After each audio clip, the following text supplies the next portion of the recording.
అదే RTV app వార్తల్ని క్షణాల్లో చదివే అవకాశం ఉంటుంది. ఒక న్యూస్ పేపర్, ఒక టెలివిజన్ ఛానల్ మీ చేతుల్లో ఎప్పుడూ ఉంటాయి. నమస్తే, వెల్కమ్ టు ఆర్టీవీ అన్సెన్సార్డ్. ఈరోజు ఆర్టీవీ అన్సెన్సార్డ్కి నేను వెల్కమ్ చెప్తున్నాను.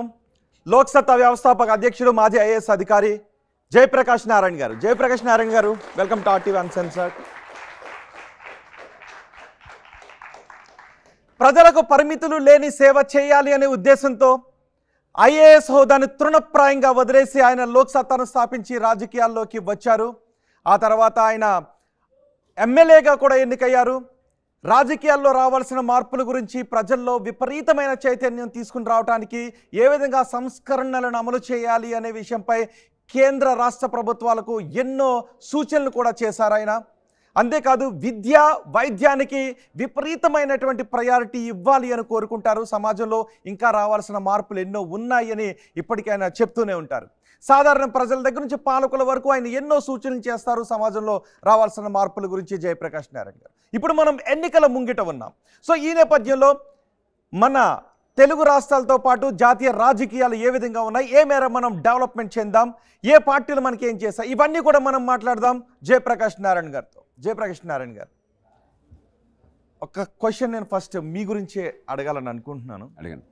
జయప్రకాష్ నారాయణ గారు, ఐఏఎస్ పదవిని అలా తృణప్రాయంగా వదిలేశారు. పరిమితులు లేని సేవ చేయాలి రాజకీయాల్లో అని. సో రాజకీయాల్లోకి వచ్చారు. రాజకీయాల్లో స్వార్థం లేకుండా సేవ చేయలేము అని విషయాన్ని గ్రహించే పోటీలకు దూరంగా ఉంటున్నారా? మొట్టమొదటి రోహిత్ రాజకీయాల్లోకి ఐఏఎస్ నుంచి రాలా. 96లో రాజీనామా చేస్తే రాజకీయ పార్టీ పెట్టింది 2006లో. 2006 లోపలే ఒక 3 రాజ్యాంగ సవరణలు తీసుకొచ్చాం, 4-5 చట్టాలు తీసుకొచ్చాం, దేశంలో చాలా మార్పులు నాంది పలికాం. కానీ ఎన్ని చేసినా కూడా మౌలికమైన రాజకీయ మార్పుకి మన పార్టీలు సిద్ధంగా లేవు. కాబట్టి ప్రజల్లో ఎంతో కొంత చైతన్యాన్ని చూపెట్టి యువత ఉన్నారు, చదువుకుంటున్న వాళ్ళు, ఆదాయాలు పెరుగుతున్నాయి, ఆర్థిక వ్యవస్థ పెరుగుతోంది, అక్షరజ్ఞానం పెరుగుతోంది. కాబట్టి యువతలో ఉన్న ఆదర్శాన్ని ఒక అవకాశంగా తీసుకుని కనీసం కొంత శాతం ఓట్లు మలచగలిగినట్టయితే, ఒక 10% ఓట్లు కనుక చూపెట్టగలిగితే, ప్రజలు ఈ మార్పును కోరుకుంటున్నారు, తాయిలాలు కాదు, కులం మతం ప్రాంతం కాదు, ఓట్ల కోసం డబ్బు కాదు అని చెప్పని రుజువు అయినట్టయితే అప్పుడు పార్టీలు అంతా కదులుతాయి. అందుకోసం రాజకీయ పార్టీని చాలా 10-15 ఏళ్ల తర్వాత పెట్టాం. ఖచ్చితంగా ఏ లక్ష్యాలకో పెట్టామో ఆ లక్ష్యాల కోసం పోరాడాము. ఇవాళ గ్యారంటీలు అనే మాట మాట్లాడుతున్నారు. గ్యారంటీలు అనే మాట మొట్టమొదటి రాజకీయాలు తీసుకొచ్చింది లోక్సత్తా. 50 గ్యారంటీలు అని చెప్పని ఒక పుస్తకంలో నిర్దిష్టమైనటువంటి గ్యారంటీ తీసుకొచ్చాం. ఇట్లాగా ఓ కొత్త వరవడికి శ్రీకారం చుట్టాం. ఎన్నికల్లో ఒక్క ఓటుకి ₹1 కొన్నామని చెప్పి ఒక్కటి కూడా అనలేదు. మరి ₹1 కూడా కొనకుండా తెలుగు రాష్ట్రాల్లోనే కాదు, బహుశా కేరళ మినహాయిస్తే దక్షిణాది రాష్ట్రాల్లో గత 30 ఏళ్లలో ₹4 లక్షల ఖర్చుతో ప్రజలు నెగ్గించినటువంటి ఏకైక వ్యక్తిని నేను. కానీ ఏమవుతుందంటే 10% ఓట్లు కనీసం లేకపోతే ఒక రాష్ట్రంలో మనం ప్రభావాన్ని, మనం ఏ లక్ష్యంతో కోరుతున్నామో ఆ ప్రభావాన్ని చూపెట్టాం. 4 ఎమ్మెల్యేల కోసం మనం పోరాటాల 10% ఓట్లు వస్తే మీకేం సీట్లు రావు, నాకు తెలుసు ఆ సంగతి, ఎన్నికల వ్యవస్థ. కానీ 10% మంది ప్రజలు ఎందుకు కోరుకుంటున్నారు అని అంటే ఈ పార్టీల మీద ఒత్తిడి వస్తుంది. విధిగా మార్పు కోసం నాంది పలకడం సాధ్యమవుతుంది. 10% లేవు. హైదరాబాద్ నగరంలో 8-10% ఓట్లు ఉన్నాయి. అవి కూడా కాలక్రమేణా తగ్గుతాయి. ఎందుకంటే ఓటేస్తే ఉపయోగం లేదు, ఎన్నిక కారు అనుకుంటే ఓటు కూడా వేయడం మానేస్తారు. గ్రామ ప్రాంతాల్లో 1% మాత్రమే ఓట్లు, పట్టణాల్లో 2-3-4% మిగతా పట్ల. ఇది చాలదు. ఇది లేనప్పుడు మీరు ఈ డబ్బులు, తెలుగు రాష్ట్రాల డబ్బులు పంపిణీ మనకు తెలుసు కదా, ఎమ్మెల్యే పోటీకి ఎంత ఖర్చు పెడుతున్నారో తెలుసు మనకి. తాయిలాలు నేను పూర్తిగా వ్యతిరేకం. ప్రజల డబ్బుతో ప్రజలకు కావాల్సిన ఉమ్మడి సౌకర్యాల కోసం ఉండాలి. తాయిలాలు వేస్తూ ఉన్న పరిపాలన అంటే అది దేశాన్ని నాశనం చేయటమే. అది కులం మతం రాజకీయంలో వాడడం కంటే దుర్మార్గం ఇంకోవట్లేదు. కాబట్టి ఇలాంటి రాజకీయంలో మనం అనుకున్నది నగ్గడానికి అవకాశం కనిపించట్లేదు. అందుకే జయప్రకాష్ నారాయణ గారు, మేము ఎప్పుడు రెగ్యులర్గా ఎడిటర్స్ని పెడుతుంటుంటాం అన్సెన్సార్లో ఇంటరాక్ట్ అవడానికి చేస్తాం. కానీ ఈసారి విద్యార్థులను పెట్టాం మీతో ఇంటరాక్ట్ అవ్వడం కోసం. సో విద్యార్థులు కూడా మనతో ఉన్నారు. ఓకే, జయప్రకాష్ నారాయణ గారు, ఎందుకు మీ ఆశయాలను ఆ స్థాయిలో ప్రజలు అర్థం చేసుకోలేదని అనుకుంటున్నారు? లేదు, ప్రజలు అర్థం చేసుకోవాలన్నమాట కాదని చెప్పాల్సింది. ఒకటి, మనం అర్థం చేసేట్టు చేయలేకపోయినాం. మన లోపాన్ని మనం ఇప్పుడు గొప్ప నాయకత్వం అంటే ప్రజల తాయిలకు అలవాటు పడిపోయారా, లేకపోతే ఆ పాలకుల అలవాటు? మనం ఆ మాట అంటే మనం ఏంటంటే బాధితుల్ని నేరస్తులుగా చిత్రించడం అవుతాం. మీరు ఒక అన్యాయానికి గురైతే అన్యాయానికి గురైన వాళ్ళని పట్టుకుని నీ తప్పు అని చెప్పంటే ఎంత అన్యాయం అది? ఈ దేశంలో అన్యాయానికి గురవుతున్న వాళ్ళు ఎవరు? ఈ దేశ ప్రజలు, సామాన్య ప్రజలు, ఓటు వేసేవాళ్ళు, పన్ను కట్టేవాళ్ళు. ఎవరు నష్టపోతున్నారో వాళ్ళని వేలెత్తి చూపెట్టి నీ వల్ల దేశం ఎట్లా ఉందని చెప్పంటే అంతకంటే అన్యాయం ఇంకోటి ఉందా? కాబట్టి వైఫల్యం ప్రజలది కాదు. ప్రజలు విధిలేని పరిస్థితుల్లో కొన్నిటి లొగ్గాల్సి వస్తుంది. డబ్బు తీసుకుంటున్నారు నిజమే, ఓట్ల కోసం డబ్బులు చాలామంది తీసుకుంటున్నారు. తెలుగు రాష్ట్రాల్లో డబ్బులు పంపిణీ లేకుండా ఓటు అనేది ఏదైతే మనందరికీ తెలుసు. కానీ ఎందుకని? చచ్చినోడి పెళ్ళికి వచ్చిందా కట్నం అని. చచ్చినోడి పెళ్లి చేసింది ఎవరు? ప్రజల పాలకులు. ఇది చచ్చినోడి పెళ్లి కాదు, దీనివల్ల వేసే ఓటు వల్ల ఖచ్చితంగా ఈ మార్పులు మాకు కనిపిస్తాయని అర్థమయ్యేట్టుగా చేశారనుకోండి, ఈ ప్రజలకు డబ్బులు అవసరం ఉండేది కాదు. అలాంటి మార్పు సమాజంలో కనిపించట్లేదంటారా? నువ్వు కాలక్రమేణా కనిపిస్తుంది. ఎందుకంటే ప్రజాస్వామ్యం అన్నది అంత తేలికైన విషయం కాదు. రోహిత్, ఒకసారి మీరు ఆలోచించండి, మీ కుటుంబం నా కుటుంబం ఆలోచించండి. మన కుటుంబాల్లో 3-4 ఉంటారు, అంతే కదా. జంజు సంబంధం ఉంది, ప్రేమానుబంధాలు ఉన్నాయి, ఒకళ్ళొకళ్ళు కష్టకాలు మనకు అవసరము. అయినా కూడా మనలో పొరపచ్చాలు ఉంటాయి, ఉండవా? మరి కుటుంబంలో అందరూ ప్రేమ ఉన్నప్పుడు, ఒకరి లాభం ఇంకొకరికి లాభం అయినప్పుడు, జంజు సంబంధం ఉన్నప్పుడు అయినా కూడా మనం తగాదాలు పడుతుంటే ఇన్ని లక్షల మంది, కోట్ల మంది, వాళ్ళ కులాలు వేరు, మతాలు వేరు, ప్రాంతాలు వేరు, నేపథ్యాలు వేరు, అందరూ ఎలా కలిసి పనిచేస్తారని తేలిగ్గా. కాబట్టి ప్రజాస్వామ్యం చాలా సంక్లిష్టమైన ప్రక్రియ. ఏదో ఓటేయగానే ప్రజాస్వామ్యం అయిపోదు. ప్రజాస్వామ్యం వికసించడానికి కావాల్సిన ఏర్పాట్లను మన దేశంలో చేయాలి. ఆ వైఫల్యం పూర్తిగా తొలినాటి నుంచి, ప్రజాస్వామ్య వ్యవస్థ ఏర్పాటు చేసిన నాటి నుంచి ఇప్పటిదాకా మన పాలకులది, మన నాయకత్వానిది వైఫల్యం. దానికి ప్రజల్ని బాధ్యులను చేసి నీ వల్ల అయిందంటే ప్రజలు కోరారు ప్రజాస్వామ్యాన్ని. ఇండియాలో ఎప్పుడు 1947కి ముందు మాకు డెమోక్రసీ కావాలని జనం అక్కడ అనలేదే. ఇంక్విలాబ్ జిందాబాద్ అని మహాత్మా గాంధీ గారు అంటే వాళ్ళు కూడా ఇంక్విలాబ్ జిందాబాద్ అన్నారు. తెల్లోడు పోవాలంటే వాళ్ళు పోవాలన్నారు. నాయకత్వమైన నమ్మకంతో వాళ్ళు ఏం చెప్తే దాన్ని ఒప్పుకున్నారు. కాబట్టి ఏ నాయకత్వం ప్రజాస్వామ్యాన్ని ప్రతిపాదించిందో ఆ నాయకత్వం ప్రజాస్వామ్యం వెళుకునే చేతుల్లో విఫలమైంది. కేవలం ప్రజాస్వామ్యాన్ని ఓటుకి పరిమితం చేశారు. మన సమస్య ఓటుకి పరిమితం కాకుండా ప్రజాస్వామ్యం, జీవితానికి మధ్య సంబంధం అర్థం కావాలి. ఆ వైఫల్యం వల్ల ప్రజల్లో ఈ గందరగోళం ఏర్పడుతుంది, నష్టపోతున్నది ప్రజలు.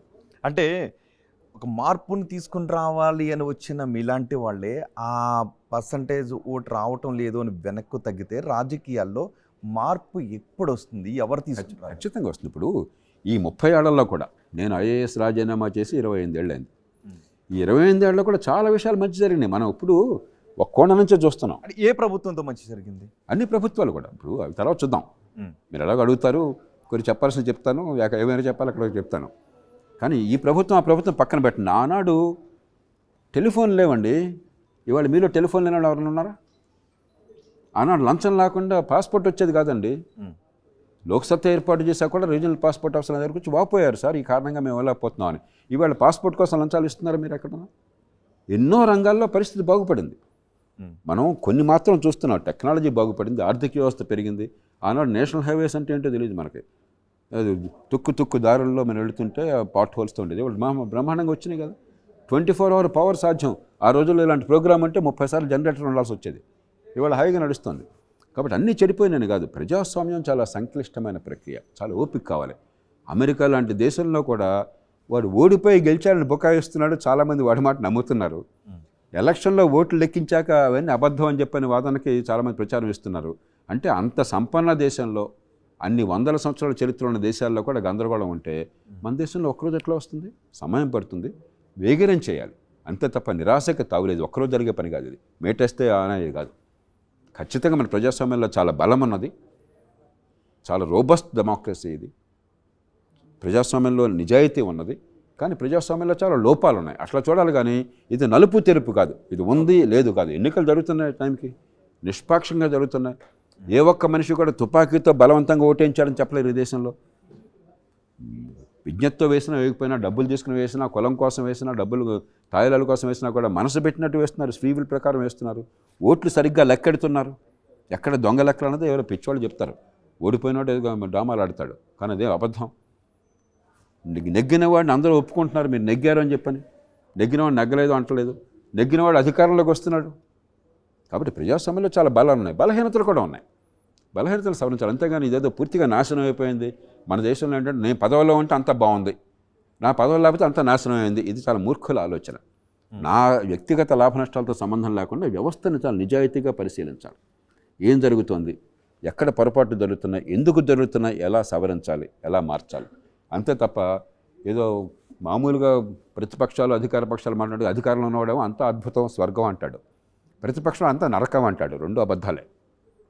మనం అలాంటి చర్చల్లోకి వెళ్తే ఉపయోగం లేదు. మనం సమస్యల భాగం అవుతున్నాం.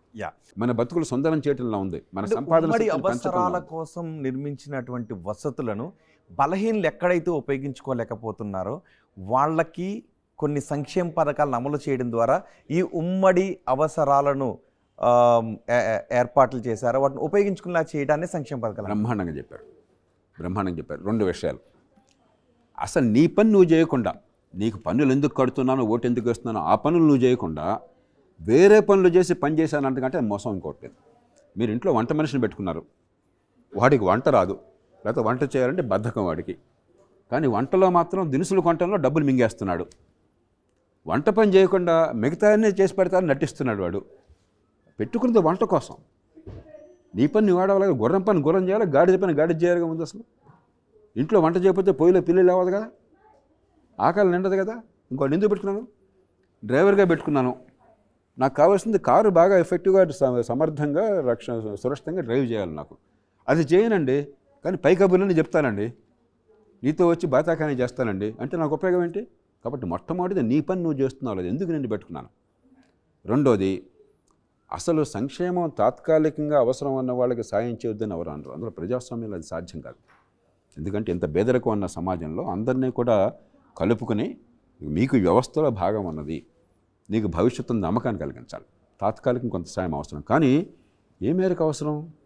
అసలు చేయాల్సిన పని అంతా పక్కన పెట్టి అంత డబ్బు దీనికి తినేసి మిగతా ఖర్చు పెట్టడం కాదు.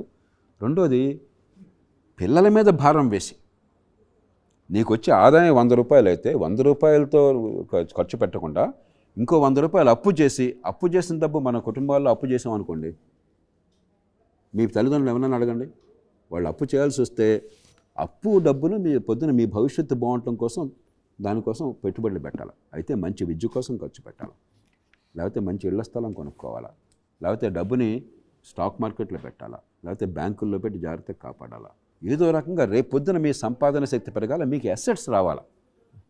అలా కాకుండా తల్లిదండ్రులు 10,000 రూపాయలు నెలకు ఆదాయం వస్తే 50,000 రూపాయలు దుబారా ఖర్చు పెట్టేసి నెలకు 40,000 రూపాయలు అప్పంతా మీ నెత్తి మీద మోపితే మీ కుటుంబాలు ఏమవుతాయి?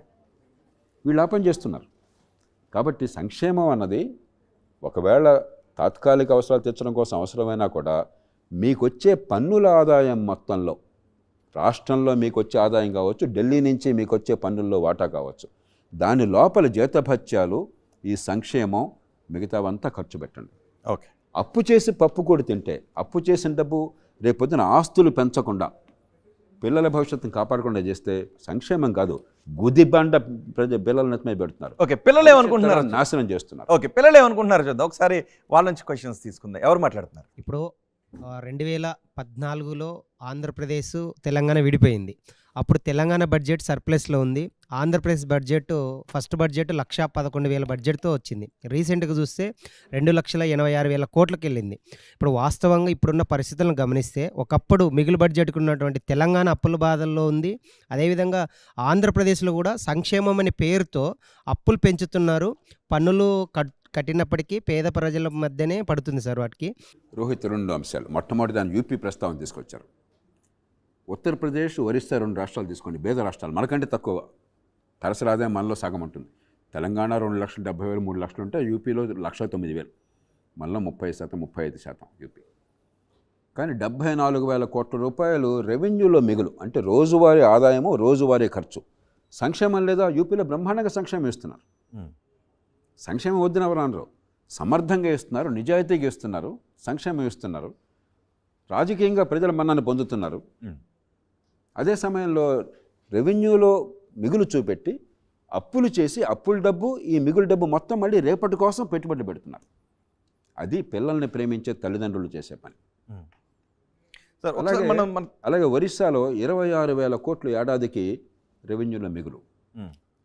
రాజకీయంగా ఓడిపోతున్నారా? ఒరిస్సాలో 23 ఏళ్ల నుంచి 2000 సంవత్సరం నుంచి 24వ సంవత్సరం అదే ముఖ్యమంత్రి, అదే పార్టీ కొనసాగుతున్న అధికారంలో. కాబట్టి మంచి ఆర్థిక వ్యవస్థ, మంచి రాజకీయం, సంక్షేమం, అభివృద్ధి, సమతూకం సాధ్యం. ఇప్పుడు రాజధాని గురించి ఒక మాట అన్నారు, అంటే మీలాంటి వాళ్ళు దాని గురించి కొంచెం రాజధాని కాదు, నేను మళ్ళీ చెప్తాను, ఇందాక కూడా చెప్పాను, రాజధాని అనవసరంగా మన అంటే మనసులో ఎలాంటి రాజధాని కావాలి? అసలు రాజధాని నాకు ఇష్యూనే కాదు, గ్రీన్ ఫీల్డ్ సిటీ. ఎందుకంటే మహానగరాలు ఏ రాష్ట్రాల్లో ఉంటే ఆ రాష్ట్రాలకు అభివృద్ధి మరింత వేగంగా జరుగుతుంది, పెద్ద ఎత్తున పెట్టుబడులు వస్తాయి. అలాగని అభివృద్ధి మొత్తం మహానగరంలో ఉంది. హైదరాబాద్ గురించి కూడా చెప్పాను. హైదరాబాద్ నగరం మొత్తానికి పరిమితం చేస్తే మన ఎలక్షన్లో ఏం చూసారు మీరు? ఒక్క సీటు కాంగ్రెస్ రాలా హైదరాబాద్ నగరం చుట్టుపక్కల, బయట ఒక్క సీటు మీకు టీఆర్ఎస్కి రాలా. ఎందుకని? బీఆర్ఎస్కి రాలా. ఎందుకని? అభివృద్ధి హైదరాబాద్కే పరిమితం కాకూడదు, కానీ హైదరాబాద్ కావాలి.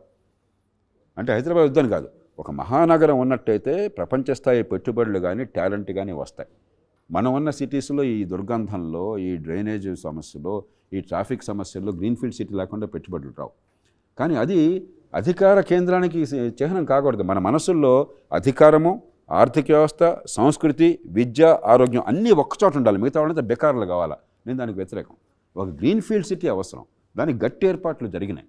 దాని మధ్యలో అర్థం అంటే ఇప్పుడు అధికార వికేంద్రీకరణ రాజధానిగా చూడాల్సిన అవసరం ఉంది. ఇక్కడ 2 పాయింట్లు ఉన్నాయి, అంటే మీరు కొంచెం వాటిని వివరంగా చెప్తే.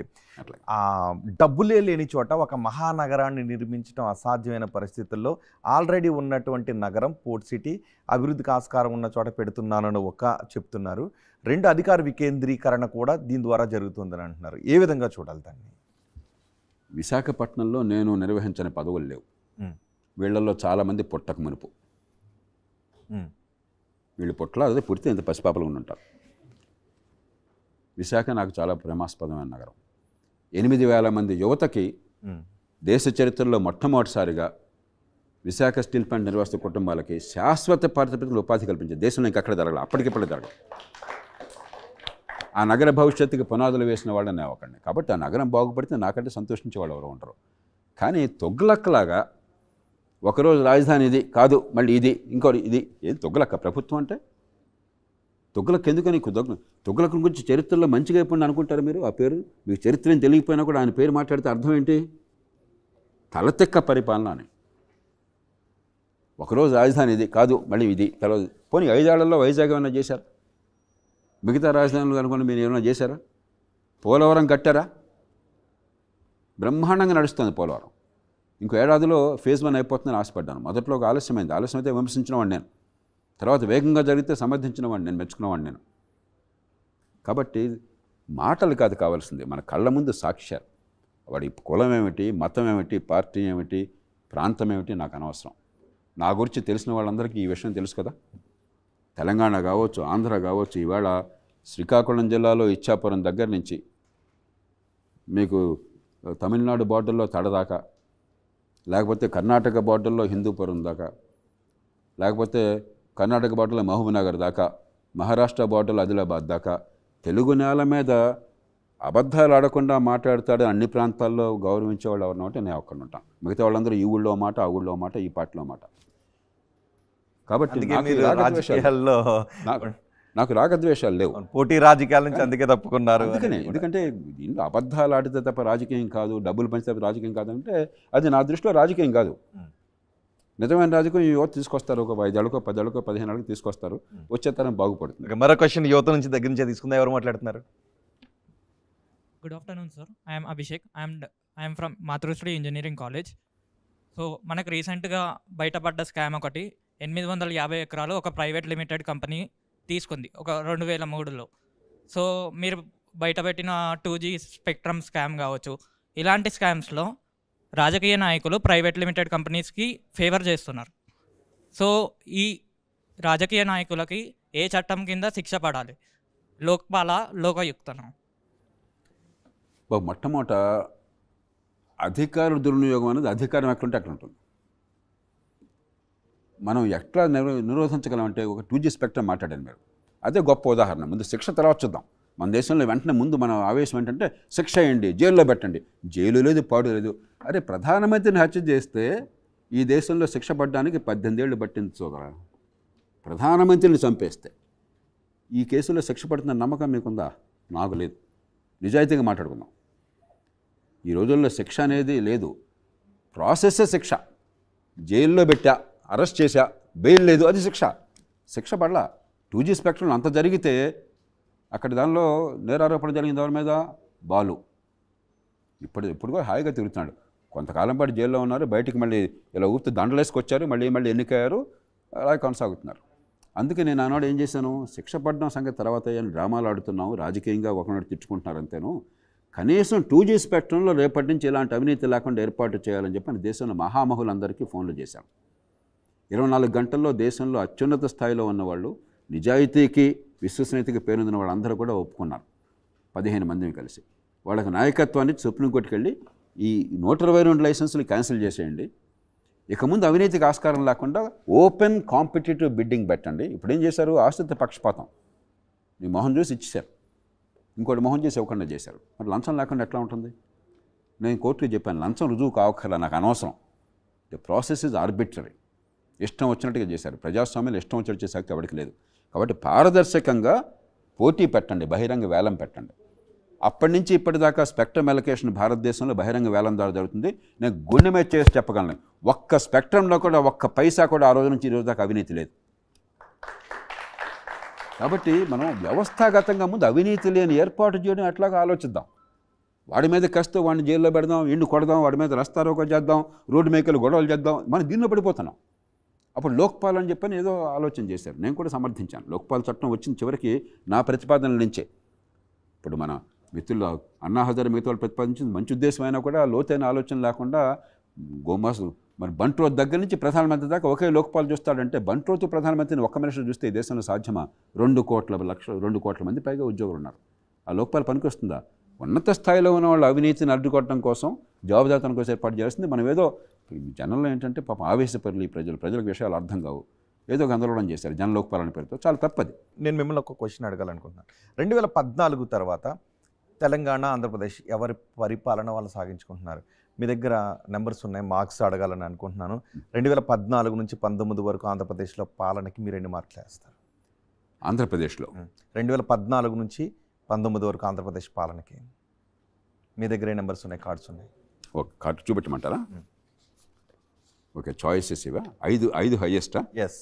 ఓకే, పాయింట్లు ఉండవా దీనిలో? మధ్యలో దశాంశాలు ఉండవా? లేదు, 1 నుంచి 5 మార్కుల్లో మీరు 2014 నుంచి 19 వరకు ఆంధ్రప్రదేశ్ పాలనకి ఎన్ని మార్కులు వేస్తారు? 3 మార్కులు. ఎందుకు 2 మార్క్స్? చాలా ప్రతికూల పరిస్థితుల్లో ఆర్థికంగా, అంటే ఆత్మవిశ్వాసాన్ని కోల్పోయినటువంటి సమాజంలో మౌలిక సదుపాయాలు కానీ, ఆర్థికంగా జాగ్రత్తలు పాటించడం కానీ, మరి పెట్టుబడి ప్రోత్సహించడం కానీ, ప్రగతికి దోహదం చేయడం కానీ, దానిలో ఖచ్చితంగా ఫస్ట్ మార్క్ ఇవ్వాలి. ఎందుకని అంతకంటే ఎక్కువ మార్కులు రావంటే ఇందాక చెప్పాను నేను, అధికార కేంద్రీకరణ, చట్టబద్ధ పాలన లేకపోవటము, అవినీతి, అక్కడ గట్టి ఏర్పాట్లు చేయలేకపోయినారు. 2019 నుంచి 24 వరకు జరిగిన పాలనకి ఎన్ని మార్కులు వేస్తారు? దశాంశ స్థానాలు లేవు కాబట్టి ఇది. ఎందుకు? సంక్షేమం ఒక్కటి సమర్థంగా అమలు చేశారు, మిగతా అన్ని రంగాల్లో కూడా ఘోరమైన వైఫల్యాన్ని చవిచూసి రాష్ట్ర భవిష్యత్తుకి ఏమాత్రం భరోసా లేకుండా ఒక ప్రమాదకర స్థాయి తీసుకెళ్ళారు. ఒక తీర ప్రాంతంలో ఉన్న రాష్ట్రం. డేటా చూస్తుంటే నాడు నేడు అని అన్నారు, విద్యకి చాలా పెద్దపీట వేశామని అన్నారు. విద్యార్థులు గతం కంటే ఇప్పుడు విద్యా సంస్థలు మెరుగుపరిచారు, స్కూల్స్ని మెరుగుపరిచారు, ఇంగ్లీష్ మీడియం తీసుకొచ్చారు, ఉపాధిలో కూడా ప్రథమ స్థానం. మంచి ప్రశ్న. విద్య కోసం పెట్టే ఖర్చు కాదు సమస్య. ఆంధ్రప్రదేశ్లో ఒక్కొక్క బిడ్డ మీద స్కూల్ విద్య కోసం 90,000 రూపాయల పైన ఖర్చు అవుతుంది. అంటే ప్రైవేట్ స్కూళ్ళల్లో మీరు అంతకంటే ఎక్కువ ఫీజు కట్టలే మీ తల్లిదండ్రులు 190 కేసుల్లో. అట్లాగే తెలంగాణలో 80,000 రూపాయల పైన ఖర్చు అవుతుంది, 25,000 కోట్లు ఖర్చు అవుతుంది తెలంగాణలో. ఇంకొంచెం ఎక్కువ పెట్టా ఉంటారు, మంచిదే, నేను కాదంటలా. కానీ విద్య నుంచి ఆశించేది ఏమిటి? మేధస్సు ఏ మేరకు వికసించింది అని చెప్పాను. ఈవేళ ఆంధ్రప్రదేశ్ కానీ తెలంగాణ కానీ కొంచెం తేడాలు ఉన్నాయి, కానీ పెద్ద తేడాలు లేవు. 14-18 సంవత్సరాల వయసు మధ్య, 14-18 వయసు మధ్య ఈ గడియారం చూసి టైం చెప్పంటే, ఇప్పుడు నా గడియారంలో మధ్యాహ్నం 2:45 అయింది. 14-18 ఏళ్ల వయసు మధ్య 100కి 40-45 మంది ఆంధ్రప్రదేశ్లో గ్రామీణ ప్రాంతాల్లో, 100కి 50 మంది తెలంగాణలో 2:45 అని చెప్పలేకపోతున్నారు 21వ శతాబ్దంలో. ఆ విద్య బాగుందా? ఏ రాష్ట్రంలో అయినా సరే ఒక రాష్ట్రంలో బాగుంది, ఇంకో రాష్ట్రంలో బాగోలేదని అంటలా. అంటే మీరు ఎన్ని బిల్డింగ్లు కట్టారు కాదు నాకు ప్రమాణం, మ్. ఎంత ఖర్చు చేశారు కాదు. విద్య బిడ్డల మేధస్సు వికసించడం కోసం, సమాజంలో పనికొచ్చే పౌరులుగా తయారు చేయడం కోసం, వాళ్ళ నైపుణ్యాన్ని పెంచడం కోసం, వాళ్ళ ఆత్మవిశ్వాసాన్ని నింపడం కోసం, ఆర్థిక వ్యవస్థలో భాగస్వాములను చేయడం కోసం అక్కడ అన్ని రాష్ట్రాలు విఫలమైనవి. ఆంధ్రప్రదేశ్ కావచ్చు, తెలంగాణ కావచ్చు. కానీ తెలంగాణ కంటే ఆంధ్రప్రదేశ్ కొంత ముందు స్థాయిలోనే కనిపిస్తుంది. మీ వల్ల కాదు. ఇప్పుడు తెల్లవాడి ఇక్కడ నిజాం పాలన ఉండగా అక్కడ తెల్లవాడి పాలన ఉంది. అట్లాగే స్వతంత్రం వచ్చాక కూడా గ్రామీణ ప్రాంతాల్లో ఎన్టీ రామారావు గారు వచ్చేదాకా అసలు పాఠశాలలు కూడా ఇక్కడ తెలంగాణలో పెద్ద ఏర్పాట్లు లేవు. క్రమక్రమంగా ఒక స్థాయిలో పెరిగింది. కాబట్టి ఆ తేడా కొంత కనిపిస్తుంది. ఆ తేడా క్రమక్రమంగా తగ్గిపోతుంది. అందువల్ల వచ్చింది తప్ప, అరే ఆంధ్రప్రదేశ్ నుంచి కొన్ని లక్షల మంది 30, 40 ఏళ్ళు, 50 ఏళ్ల క్రితం అమెరికా పోయిన వాళ్ళు ఉన్నారు, అత్యున్నత స్థాయిలో వికసించిన వాళ్ళు ఉన్నారు. అంతా నా గొప్ప అనుకుంటే ఎట్లాగా? ఓకే, తెలంగాణలో అద్భుతంగా విద్యకు ఆంధ్రప్రదేశ్ ఇది రాజకీయపరమైన క్వశ్చన్ ఉన్నారు. అనుకోవచ్చు. అంతా ఇవాళ నా గొప్ప అనుకుంటే ఎట్లాగా? ఓకే. ఈ సమాజంలో కాళోజీ నారాయణరావు మీ వాళ్ళు వచ్చాడా? లేకపోతే మరి బమ్మెరపోతన మీ వాళ్ళు వచ్చాడా? మీ వల్ల ఆ పేరు కూడా లేకుండా పోతుంది. ఆమ్ ఆద్మీ పార్టీ అని ఢిల్లీలో వచ్చింది, విద్యా వైద్యం మీద వచ్చింది.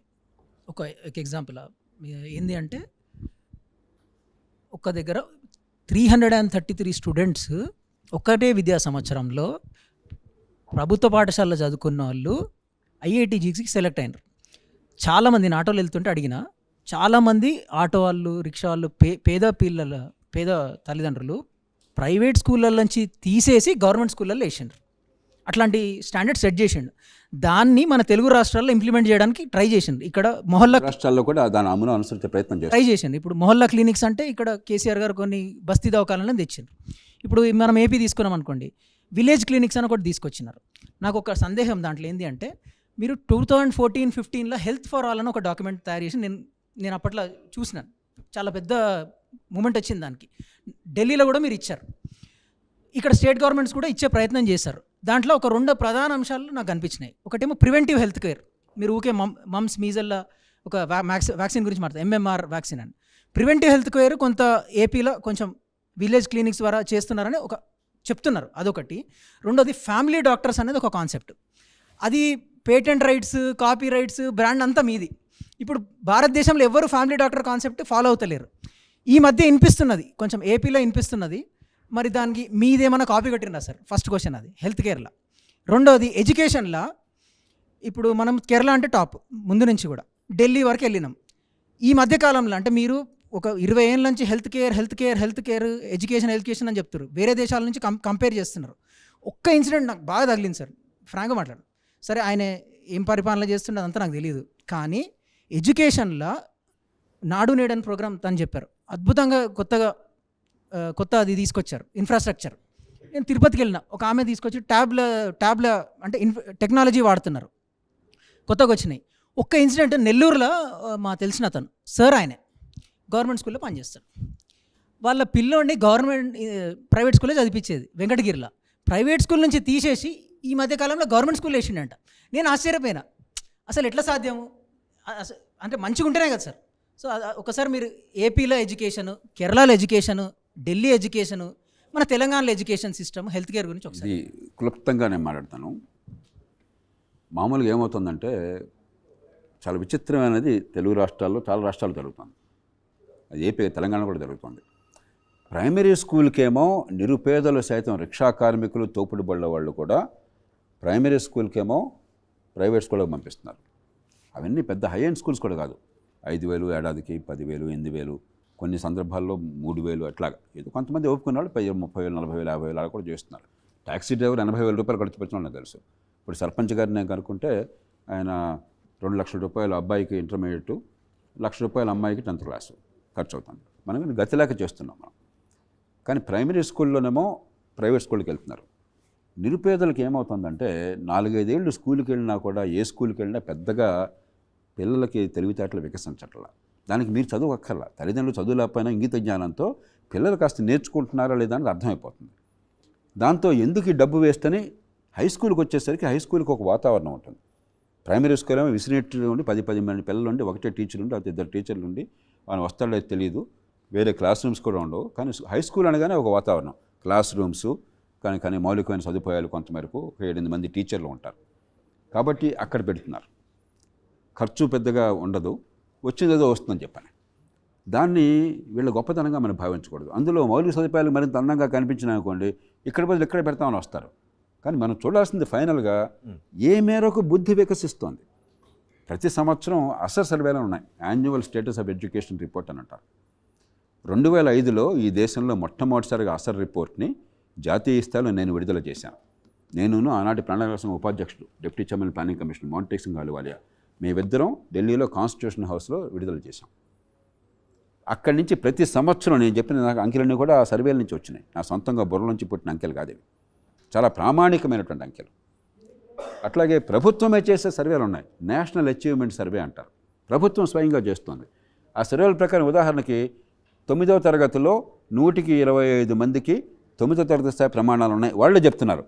ఎంతమంది పాస్ అయ్యారు? 196 మంది పాస్ అయ్యారు. అది వాళ్ళే చేసేది. ప్రభుత్వం చేసిన సర్వేలో 9వ తరగతి స్థాయిలో వాళ్ళకి తెలిసిన వాళ్ళు ఎంతమంది కనీస ప్రమాణాలు, గొప్ప ప్రమాణాలు చోట్ల వాళ్ళు 29% లేదా 25%. ఎంతమంది పాస్ అవుతున్నారు? 96%. అలాగే అంతర్జాతీయ సర్వేలు ఉన్నాయి, పీసా అని చెప్పి ఒకటి ఉన్నది, program for international students assessment. America కావచ్చు, బ్రిటన్ కావచ్చు, ఫ్రాన్స్ కావచ్చు, జపాన్ కావచ్చు, జర్మనీ కావచ్చు, సింగపూర్ కావచ్చు, కొరియా కావచ్చు, చైనా కావచ్చు, మనలాంటి దేశాలు ఎవరైనా దానిలో పాల్గొవచ్చు. మనం పాల్గొన్నాం కొన్నేళ్ల క్రితం. 74 దేశాలు పాల్గొన్నాయి. మనం ఎంతో తెలుసా? ఇది దేశం మొత్తానికి వర్తిస్తుంది, ఆంధ్రప్రదేశ్ తెలంగాణ కాదు. దానిలో ఆనాడు తమిళనాడు, హిమాచల్ ప్రదేశ్ పెట్టారు. ఎందుకంటే ఉన్నంతలో ఈ రెండు కొంచెం బాగా చేస్తున్నట్లు లెక్క, తమిళనాడు, హిమాచల్ ప్రదేశ్ మన దేశంలో. మన స్థానం ఎంతో తెలుసా? 74 దేశాల్లో అడుగు నుంచి 2వ స్థానం, 73వ ర్యాంక్. మన అదృష్టం కొద్దీ కిర్గిజిస్తాన్ అని ఒక దేశం ఉంది, దానిలో వాడికి లాస్ట్ ప్లేస్ వచ్చింది కాబట్టి మన లాస్ట్ ప్లేస్ తప్పింది మనకి. మన గవర్నమెంట్లో ఏం చేసినా తెలుసా? ఆ తర్వాత ఇక చచ్చిన భారతదేశం ఈ పీసా సర్వేలో పాలు పంచుకోదు. ఈ సర్వే మన దేశంలో జరగడానికి వీళ్ళు, ఎందుకంటే జేపీ లాంటి వాడు అనవసరంగా మాట్లాడతారు దానికి వచ్చి. నిజం చెప్తారు, మా బిల్డింగ్ బాగున్నాయి, మా స్విమ్మింగ్ పూల్ కట్టామని చెప్పుకోవడానికి ఉండదు. చదువు కావాలయ్యా, చదువు వచ్చిందని అడుగుతారు. చదువు రాలేదని రుజువు అవుతుంది, రుజువు కాకూడదు కాబట్టి డ్రామాలు ఆడొచ్చు అని తీసి పారేస్తారు. అప్పటి నుంచి 2009లో జరిగింది సర్వే, 2024లో ఉన్నాం. 15 ఏళ్ల నుంచి మళ్ళీ దానిలో మనం పాలు పంచుకోవాలి. 15 ఏళ్ల నుంచి ఈ దేశం పాలు పంచుకోవాలి. సిగ్గుపడాలి. ప్రపంచంలో పెరుగుతున్న ఆర్థిక వ్యవస్థల్లో పెద్ద దేశాల్లో మన దేశమంత అధ్వాన్నంగా విద్య ఎక్కడా లేదు. మనమేం చూస్తున్నాం? ఒక సత్యనాథుడు ఉన్నాడు, ఒక ఇంద్ర నూయి ఉన్నది, లేకపోతే మరొక ఆయన గూగుల్లో పనిచేస్తున్నాడు, మరొక ఆయన మరో చోట పనిచేస్తున్నాడు, మేము గొప్పవాళ్ళం అని చెప్పి భ్రమపడుతున్నాం. మన బెస్ట్ ప్రపంచంలో బెస్ట్కి ఏ రకంగానూ తీసిపోరు. ఇక్కడున్న కుర్రాళ్ళు, మన ఆడపిల్లలు ఎవరికి తీసిపోరు. ఎందుకంటే తల్లిదండ్రులు బోడంత త్యాగాలు చేస్తున్నారు, పిల్లలకి తెలివితేటలు ఉన్నాయి, కష్టపడుతున్నారు, ఉన్నంతలో ప్రతిభ చూపెడుతున్నారు. కానీ మిగతా 80% మంది ఏంటి? దేశంలో 180 మందికి జన్యు సంపద వృధా అయిపోతుంది. వాళ్ళ బతుకులు చిన్ననాడే వల్లకాడైపోతున్నాయి. తెలివితేటలు ఉన్నా కూడా వాళ్ళకి ఎదిగే అవకాశం లేకుండా పోతుంది. దాన్ని బట్టి అంచనా వేయాలి. ఎన్ని స్విమ్మింగ్ పూల్స్ ఉన్నాయని కాదు, ఎన్ని అంతస్తులు బిల్డింగ్ కట్టామని కాదు, ఎన్ని ఖర్చు. విద్యార్థుల బుద్ధి వికసిత ఎంతవరకు ఉంది అన్నది లెక్క వేయాలండి. ప్రశాంత్ ఒకటి అడిగారు, ప్రివెంటివ్ హెల్త్ కేర్ గురించి అండ్ ఫ్యామిలీ డాక్టర్ గురించి. మీ కాన్సెప్ట్లనే ఏపీలో కాపీ కొట్టారా అని అడుగుతాను. కాపీ అనేది నేను ఒప్పుకోను, ఎందుకంటే నిజంగా కాపీ కొడితే నేను చాలా సంతోషిస్తాను. ఇది ఎవరికి మనకి ప్రాపర్టీ రైట్స్ లేవు, కాపీ రైట్స్ లేవు, లేకపోతే ఇంటలెక్చువల్ ప్రాపర్టీ రైట్స్ లేవు. మంచి ఆలోచనని మనం ప్రపంచంలో మానవ వికాసం ఎప్పుడు కూడా ఇతరుల నుంచి అనుకరించే నేర్చుకుంటాం. మీరు చిన్నపిల్లలు ఉన్నారు, పసిపిల్లలు, మీరు ఇంకా చిన్న వయసులో ఉన్నారు, పిల్లల్ని పెంచితే మీకు అర్థమవుతుంది. పిల్లలు అనుకరణ నుంచి నేర్చుకుంటారు, మానవ సమాజం అనుకరణ నుంచి వస్తుంది. కాబట్టి నిజంగా మంచి ఆలోచన, నా సొంత ఆలోచనలేం కాదు, నా పురులో పుట్టిన బుద్ధులు కాదు. ప్రపంచంలో అంతా ఏం జరుగుతుందో చూసి దానిలో మనకు పనికొచ్చేది తీసుకుని ఉపయోగించుకోవడం తప్పితే ఇదేదో నా బుర్రలోంచి పుట్టింది నా సొంతం అనేది నాకు భ్రమ లేదు. హెల్త్ కేర్లో ఏపీ ఎలా ఉంది? చంద్రబాబు నాయుడు గారి ప్రభుత్వంలో 2 మంచి పనులు చేశారు. ఒకటి, ఫ్రీ డయాగ్నోస్టిక్స్. దేశంలో ఎక్కడా లేని రీతిలో మొట్టమొదటిసారిగా ఫ్రీ డయాగ్నోస్టిక్స్ ప్రైవేట్ సెక్టర్కి ఇన్వాల్వ్ చేసి 2 లెవెల్స్, లెవెల్ 1, లెవెల్ 2 డయాగ్నోస్టిక్స్ పెట్టి చాలా మంచి ప్రమాణాలతో డయాగ్నోస్టిక్స్ ప్రజలకి 1 పైసా ఖర్చు కాకుండా ఏర్పాటు చేశారు. చాలా బాగా నడుస్తుంది. రెండోది, సెంట్రలైజ్ ప్రొక్యూర్మెంట్ ఆఫ్ డ్రగ్స్. తమిళనాడుని చూసి తమిళనాడు బాగా చేశారు, దాన్ని అనుకరించి ప్రొక్యూర్మెంట్ అంతా కూడా రాష్ట్ర స్థాయిలోనే చేసి మంచి ప్రమాణాలు తగ్గకుండా, మరి కాస్ట్ పెరగకుండా మంచి పోటీ ఉండేట్టుగా చూసి దాన్ని అందరికీ పంపిణీ చేసి ఏర్పాట్లు చేశారు. అలాగే ఇప్పటి ప్రభుత్వం ప్రతి పిహెచ్సి కింద గ్రామాలను గుర్తించి, వాళ్ళు సెక్రటేరియట్ గ్రామాలు ఏదో అన్నారు, వాటిని గుర్తించి అక్కడ వారానికో 10 రోజులకో ఒక రోజున డాక్టర్ అక్కడికే పోయి ఏర్పాటు చేశారు. కానీ లోపం ఎక్కడుందంటే డాక్టర్ అక్కడికి పోతే ఒక స్థాయిని మించి మీరు సేవ అందించలేదు. పూర్వకాలం అది ఏదో చిన్న పెట్టుబట్టుని డాక్టర్ గారు వెళ్ళిపోతే అయిపోతుంది. ఇప్పుడు డయాగ్నోస్టిక్స్ కావాలా, చాలా సొఫిస్టికేటెడ్ టెక్నిక్స్ కావాలా, అవన్నీ గ్రామాల్లో మీరు ఏర్పాటు చేయలేరు. జయప్రకాష్ నారాయణ గారు, కరోనా గురించి మాట్లాడుకున్నాం కాబట్టి ఒకసారి 2 రాష్ట్రాల గురించి పోల్చుకుందాం. కరోనాని హ్యాండిల్ చేయడంలో ఆంధ్రప్రదేశ్, తెలంగాణకి ఎన్ని మార్కులు వేస్తారు? పెద్ద తేడాలు మీరు అనుకుంటున్నారు ఇదేదో 100-0 మధ్య. మనం అసలు భారతదేశంలో మనం కరోనా హ్యాండిల్ చేయడంలో బహుశా ఒక 45-55 మధ్య ఉన్నాం. ఎందుకంటే మనం కనీసం వ్యాక్సిన్లు బాగా, అంటే కరోనా విపత్కర వ్యాక్సిన్లు ఇవన్నీ కూడా కేంద్ర ప్రభుత్వ నిర్ణయాలు వీటివి. ఒకసారి మన తెలుగు రాష్ట్రాల వరకు చూసుకుంటే ఆంధ్రప్రదేశ్, తెలంగాణ ఏ రాష్ట్రం ఏ విధంగా హ్యాండిల్ చేస్తుంది? మీ చేతిలో మార్క్స్ ఉన్నాయి, కరోనాను హ్యాండిల్ చేయడంలో ఏ రాష్ట్రం ముందు ఉంది? చెప్పాను 45-55 మధ్య ముందు. ఈ తేడా పెద్దగా లేదు. బహుశా తెలంగాణలో 48-47 దగ్గర ఉన్నారు, ఆంధ్రప్రదేశ్ 52-53 దగ్గర ఉన్నారు. ఓకే, కానీ పెద్ద తేడా లేదు. అంచేత మనం ఇలా పోలికలు తెచ్చుకుంటే చాలా మాట్లాడచ్చు, కానీ మౌలికంగా మనం చూడవలసింది ఒక ఫండమెంటల్ డిపార్చర్ వచ్చింది అన్నది లేదు. కాలా అక్కడ కానీ ఇక్కడ కానీ మనకు ఆసుపత్రి బెడ్లు లేక, సకాలంలో కనీసం ఆక్సిజన్ కూడా లభించక వేల మంది చనిపోయారు, 10,000 కుటుంబాలు గొల్లైపోయినాయి. ఈ రాష్ట్రం ఆ రాష్ట్రం తేడా లేదు.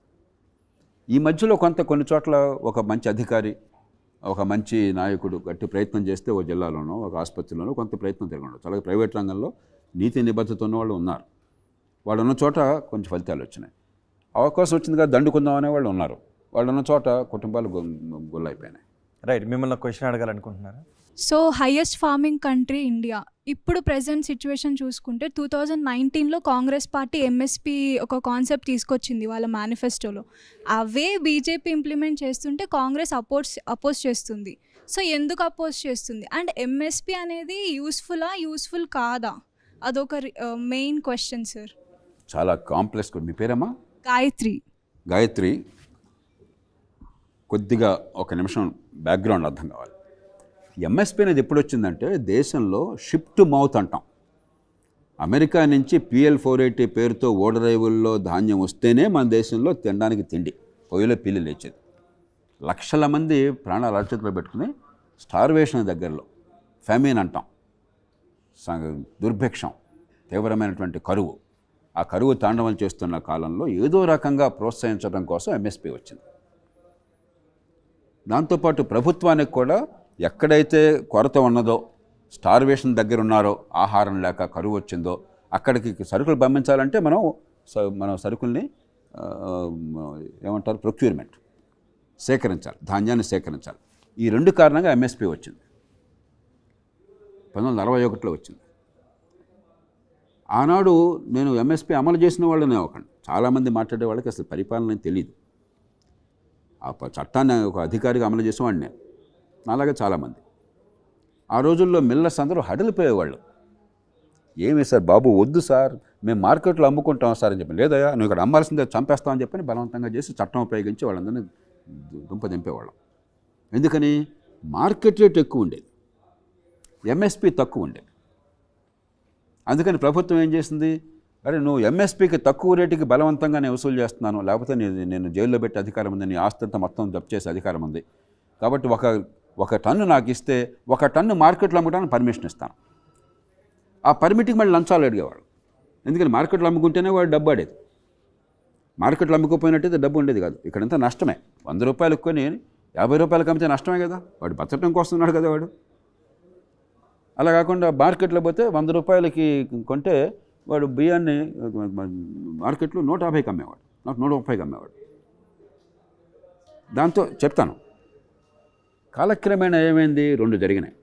ఒకటి, మన ఉత్పత్తి ఇబ్బడి ముబ్బడిగా పెరిగింది. ఒకప్పుడు ఈ దేశాల నుంచి దిగుమతి లేకపోతే ఆహారం లేనటువంటి దేశంలో ఈవేళ ప్రపంచంలో అతి ఎక్కువ నిల్వలు భారతదేశంలో ఉన్నాయి.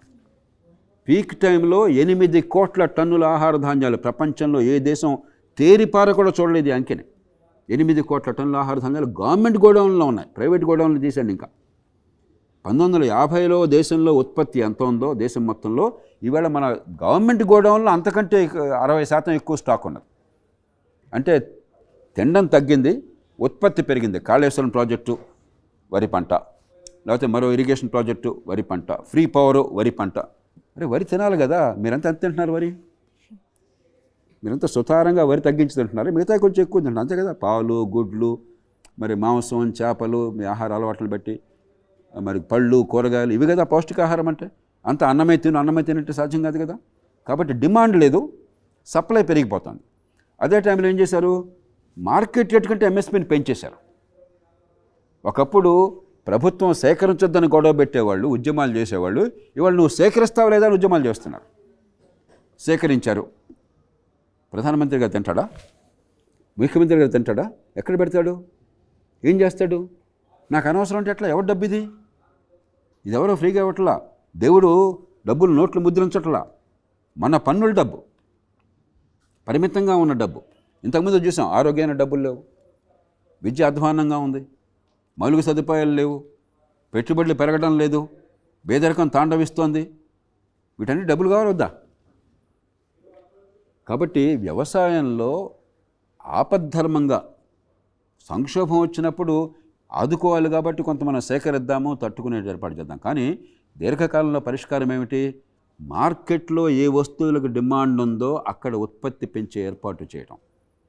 పళ్ళు, కూరగాయలు, మాంసం, చేపలు, పాలు రేట్లు అమాంతం పెరుగుతున్నాయి. మాంసం ఇవాళ కిలో ఎంతండి? వేట మాంసం 700-800 రూపాయలు, 500 రూపాయల పైన. అవునా? మరి ఎందుకని పెరుగుతుంది రేట్? అక్కడ డిమాండ్ తగ్గట్టుగా ఉత్పత్తి రావట్లా. పాలు రేట్ ఎంత తెలుసా మీకు? హాఫ్ లీటర్ 30 రూపీస్, కిలో 60 రూపాయలు. మీరు అర కిలో ప్యాకెట్ మాట్లాడుతున్నారు, అర లీటర్ ప్యాకెట్ మాట్లాడుతున్నారు. లీటర్ 60 రూపాయలు మీరు మార్కెట్లో కొంటే. రేట్లు పెరిగిపోతున్నాయి. ఎందుకని? Demand supply. మనం ఏం చేయాలి? దేశంలో అవసరం ఏముందో, రేట్ ఎక్కడ వస్తుందో దానికి ఉత్పత్తి పెంచాలి. మీరు ఎంఎస్పీ పేరుతో ఏం చేస్తున్నారు? ఏది అవసరం లేదో దాని ఉత్పత్తి పెంచుతున్నారు. మన డబ్బంతా దానికి పోతుంది, అది కుప్పలకు మిగిలిపోతున్నాయి. ఏది అవసరం ఉందో దాని ఉత్పత్తి పెరగకుండా దాని రేట్లు పెరుగుతున్నాయి. కాబట్టి ఆపద్ధర్మంగా ఎంఎస్పీ తప్పదు కొనసాగించాలి. కానీ కాలక్రమేణా ఎక్కడ దేశంలో అవసరం ఉందో ఆహారం, ఎక్కడ రేట్లు పెరుగుతున్నాయో, ఎక్కడ ఆదాయం పెరుగుతుందో రైతులకి భవిష్యత్తులో, అటు పంపించే ఏర్పాటు చేయాలి. అది చేయకుండా తాత్కాలికమైన తాయిలాలతో చేస్తే కాలక్రమేణా ఏమవుతుంది? వ్యవస్థ పూర్తిగా సంక్షోభంలో కూలిపోతుంది. ప్రస్తుతం ఆ స్థితిలో ఉన్నాం. కాళేశ్వరం ప్రాజెక్ట్ అట్లీస్ట్ 1% మెంబర్స్కైనా యూటిలైజ్ అయ్యి ప్రొడక్టివ్గా ఉంది. కానీ సెక్రటేరియట్ బిల్డింగ్ దాంతో అవసరమే లేదు ఇప్పుడు. కానీ సెక్రటేరియట్ బిల్డింగ్ అది దాని అమౌంట్ దేంట్లో ఆయన ఇన్వెస్ట్ చేసిన ప్రొడక్టివ్ వర్క్స్లో యూజ్ అవుతుంది కదా సార్. ఇప్పుడు అదే కాదు, చాలా అన్ప్రొడక్టివ్ వర్క్స్ ఎందుకు చేస్తున్నారు? దాంతో నెక్స్ట్ యూజ్ పేరేమన్నారు? లహరి. మీరు కొంచెం మరీ ఎక్స్ట్రీమ్కి వెళ్ళిపోతున్నారు. దుబారా చేయొద్దని నేను పూర్తిగా అంగీకరిస్తున్నాను. ఎన్టీ రామారావు గారు ముఖ్యమంత్రిగా ఉండగా నేను ముఖ్యమంత్రి కార్యదర్శిగా పనిచేశాను. ముఖ్యమంత్రిగా మేము సీఎం ఆఫీస్కు ఓల్డ్ జిఏడి బిల్డింగ్ అని ఒకటి ఉండేది. దానిలోకి వెళ్ళినప్పుడు ₹1 ఖర్చు పెట్టాల. ఒక్క 10,000 రూపాయలు మాత్రం ఈ ఫ్లోరింగ్ మరీ నార పట్టాలు అవి ఉండి మా అందరికీ ఎలర్జీ వచ్చేసి దుమ్ము ధూళి పేలిపోయి బాగా అసలు పని చేయలేకపోతుంటే నేనే బలవంతం చేసి ముఖ్యమంత్రి గారిని ఒప్పించి ఒక 10,000 రూపాయలు ఖర్చు పెట్టాను అంతే. 10,000 జస్ట్. ఈవేళ 10 కోట్లు ఖర్చు పెట్టకపోతే సీఎం లెవెల్కి ఏదో చాలా అవమానంగా ఫీల్ అవుతున్నారు. దుబారా ఖర్చు అన్నది ప్రజాధనాన్ని మామూలుగా చాలా జాగ్రత్తగా, చాలా పొదుపుగా, మన సొంత డబ్బుని ఎంత జాగ్రత్తగా కాపాడుకుంటే అంతకంటే జాగ్రత్తగా. సొంత డబ్బు కనీసం మీ ఇష్టానుసారం మీ డబ్బు కాబట్టి మీరు ఖర్చు పెట్టచ్చు. ఇది ప్రజల డబ్బు, చాలా పవిత్రంగా చూడాలి. ప్రతి రూపాయికి 10 రూపాయలు విలువ వచ్చేట్టు చేయాలి. మనం అది పోయింది పూర్తిగా. కానీ మీది మరీ కొంచెం ఎక్స్ట్రీమ్. సెక్రటేరియట్ వద్దంటాం కూడా సరైనది కాదు. రైట్, మీరు అడుగుతున్నారా? అసలు సెక్రటేరియట్ బిల్డింగ్ వద్దంటే ఇప్పుడు కొన్ని నగరాలకు కానీ రాష్ట్రానికి కొన్ని ల్యాండ్ మార్క్స్ కూడా కావాలి. మరీ ఖర్చు అతిగా కాకుండా. సెక్రటేరియట్ మొత్తం ఖర్చు నాకు అర్థమైనంత వరకు 500-600 కోట్లు 700 కోట్లు అయింది అంతే కదా. కాళేశ్వరం 1,40,000 కోట్లు అంతా అయితే ఖర్చు. వడ్డీ డబ్బులు శాశ్వతంగా రాష్ట్రం నష్టపోతుంది. కాబట్టి పథకాలు వద్దని నేను అంటల్లా. పెట్టే ఖర్చుకి వచ్చే ఫలితానికి మీకు వడ్డీ డబ్బులు కూడా రాకపోతే మీకు ఆ పథకం వల్ల రైతులకి సమాజానికి ప్రయోజనం లేకపోతే మీరు ఏడాదికి 40-50 వేల రూపాయలు ఖర్చు అవుతుంది కాళేశ్వరం ప్రాజెక్ట్ మీద ఎకరాకి ఏడాదికి. మీకు రైతుకు అదనంగా వచ్చే ఆదాయం 10-15 వేలు అయితే దాని బదులు బ్యాంకులో పెట్టవచ్చు ఆ డబ్బులు. ఆ బ్యాంకులో వడ్డీ ఇస్తే సరిపోతుంది కదా, కనీసం పెట్టుబడి మన దగ్గరే ఉంటుంది, ఎక్కడికి పోదు. అంచేత మనం ప్రతి పథకాన్ని కూడా అసలు ప్రభుత్వం దేనికి ఖర్చు పెట్టకూడదు అంటాం ధర్మం కాదు. ప్రభుత్వానికి గౌరవప్రదమైన ఆఫీస్ ఉండటం తప్పులేదు, అక్కడ సరిగ్గా పని జరగాలే కానీ ఆఫీస్ వద్దంటే ఎట్లాగా మనం. అలాగే ముఖ్యమంత్రికి ఒక మంచి కారు ఉంటే తప్పేం లేదు, ఒక ఏసీ ఆఫీస్ లేకపోతే పని చేయడం చాలా కష్టం ఉంటే తప్పులేదు, కానీ అక్కడ పని చేయాలా, లంచాలు లేకుండా ప్రజల కోసం పని చేయాలి, అది కోరాలి. కానీ అసలు మీరు దుర్భర దారిద్ర్యంలో ఉండి సెక్రటేరియట్ చండాలంగా ఉండి అక్కడ ఫ్యాన్ లేకుండా దోమలు ఈగలు ముసురుతూ ఉండి నువ్వు పని చేయాలంటే అది కూడా సాధ్యం కాదు. కాబట్టి ఒక బ్యాలెన్స్డ్గా ఉండాలి. బట్ బ్రాడ్గా మీ పాయింట్ కరెక్టే, దుబారా ఖర్చు అరికట్టాలా, పెట్టే ప్రతి రూపాయి సద్వినియోగం కావాలి. Good afternoon sir, I'm D Bhoomika from Malladi college of engineering technology.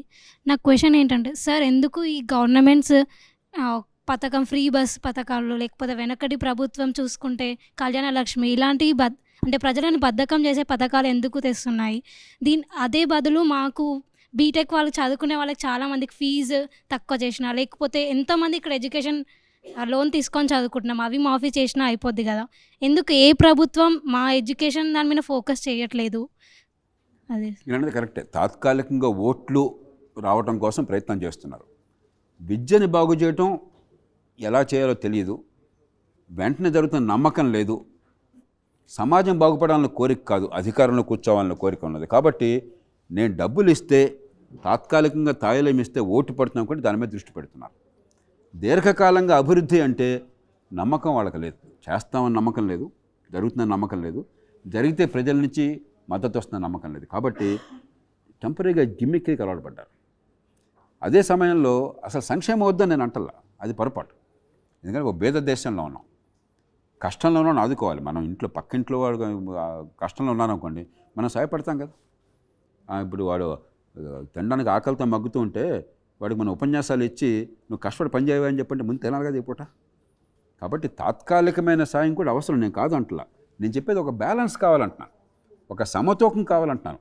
తాత్కాలిక సాయమే పరిపాలనగా నటించొద్దు, ప్రజల్ని మోసం చేయొద్దు అంటున్నాను. తాత్కాలిక సాయం మీ ఉన్న వనరులకి పరిమితం చేయండి, అప్పు చేసి పప్పు కూడా వద్దు, అప్పు చేసిన దెబ్బ పిల్లల భవిష్యత్తు కోసం ఖర్చు పెట్టినట్టున్నాను. ఆ బ్యాలెన్స్ ఉంటే సరిపోతుంది. రైట్, మీరు క్వశ్చన్ అడుగుతున్నారా? నా పేరు జగన్ సార్, సిబిఐటీలో చదువుతున్నాను సార్, 4th ఇయర్. సో నా ప్రశ్న ఏంటంటే, ఇప్పుడు మనం పాలిటిక్స్ చూసుకుంటే ఎయిదర్ క్యాష్ ఆర్ క్యాస్ట్, ఈ రెండింటి మధ్య అయితే రన్ అవుతుంది సార్. సో మనం మేజర్గా దేని మీద ఫోకస్ చేయాలంటారు?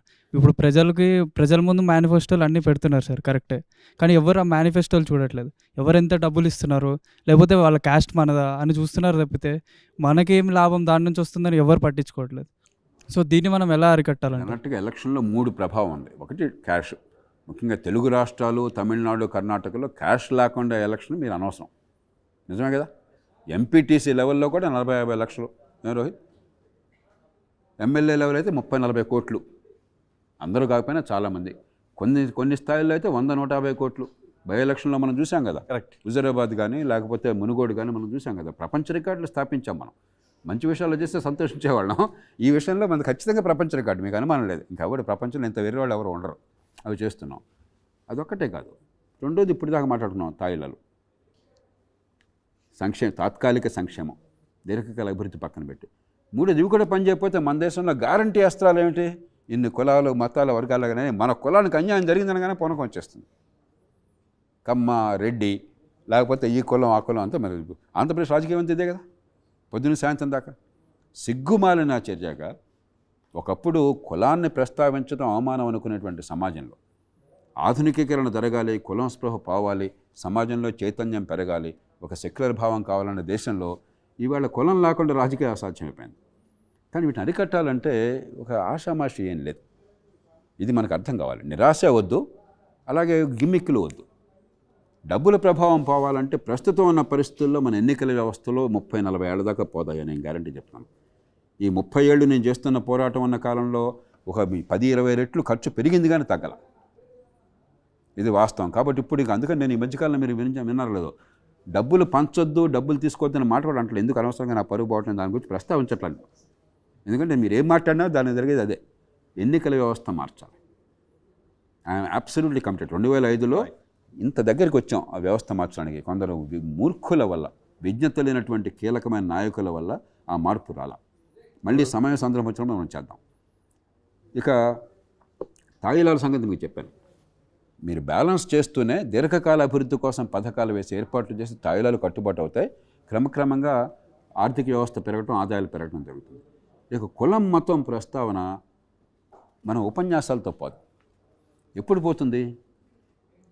నాకు కులాన్ని మించిన ప్రయోజనం నాకుందని నాకు అర్థమైతే, మీకు మంచి డాక్టర్ కావాలి, అర్జెంటుగా ఆపరేషన్ చేయాలి, అపెండిసైటిస్ వచ్చింది, అప్పుడు మొట్టమొదటి మీకు ఆలోచించేది నా ప్రాణాలను కాపాడే డాక్టర్ని ఆలోచిస్తారా, నా కులం డాక్టర్ని ఆలోచిస్తారా? మీరు చెప్పండి నాకు. అంతే కదా? అంటే ఒక్కసారి మహాత్ములు అయిపోయారా మీరు? కాదు. మీ ప్రాణాలను కాపాడడం మీ కులం కంటే ముఖ్యమైన విషయం మీకు అర్థమైంది స్పష్టంగా.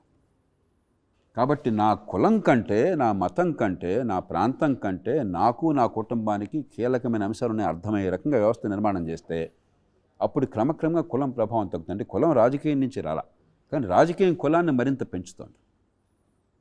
కులం పోవాలంటే మీ తరం వచ్చే 1-2 తరాల్లో మీ పెళ్ళిళ్ళలో ఆడపిల్ల కానీ మగపిల్లలు కానీ, ఈ విషయం మీ తల్లిదండ్రుల కోపం వస్తుంది నాకు, ఈ మాట బహిరంగ ఎప్పుడు చెప్తుంటాను నేను. బాధ్యతతో, ఇష్టం వచ్చినట్టుగా పిచ్చి ఆవేశంతో కాదు, బాధ్యతతో మీకు ఆనందాన్ని పెంచే వాళ్ళతో జీవితం పంచుకోవడానికి సిద్ధపడితే అది కొంతకాలం పడుతుంది. అది కావాలంటే మీకు కొంచెం ధైర్యం కావాలా, మీకు ఆర్థికంగా స్తోమత కావాలా, మీ జీవితంలో మీకు ఏది ఆనందం ఇస్తుందో మీకు తెలిసే శక్తి కావాలా. ఆ విషయంలో మాత్రం తల్లిదండ్రులు నచ్చచెప్పాలి, అవసరమైతే ఎదిరించాలి.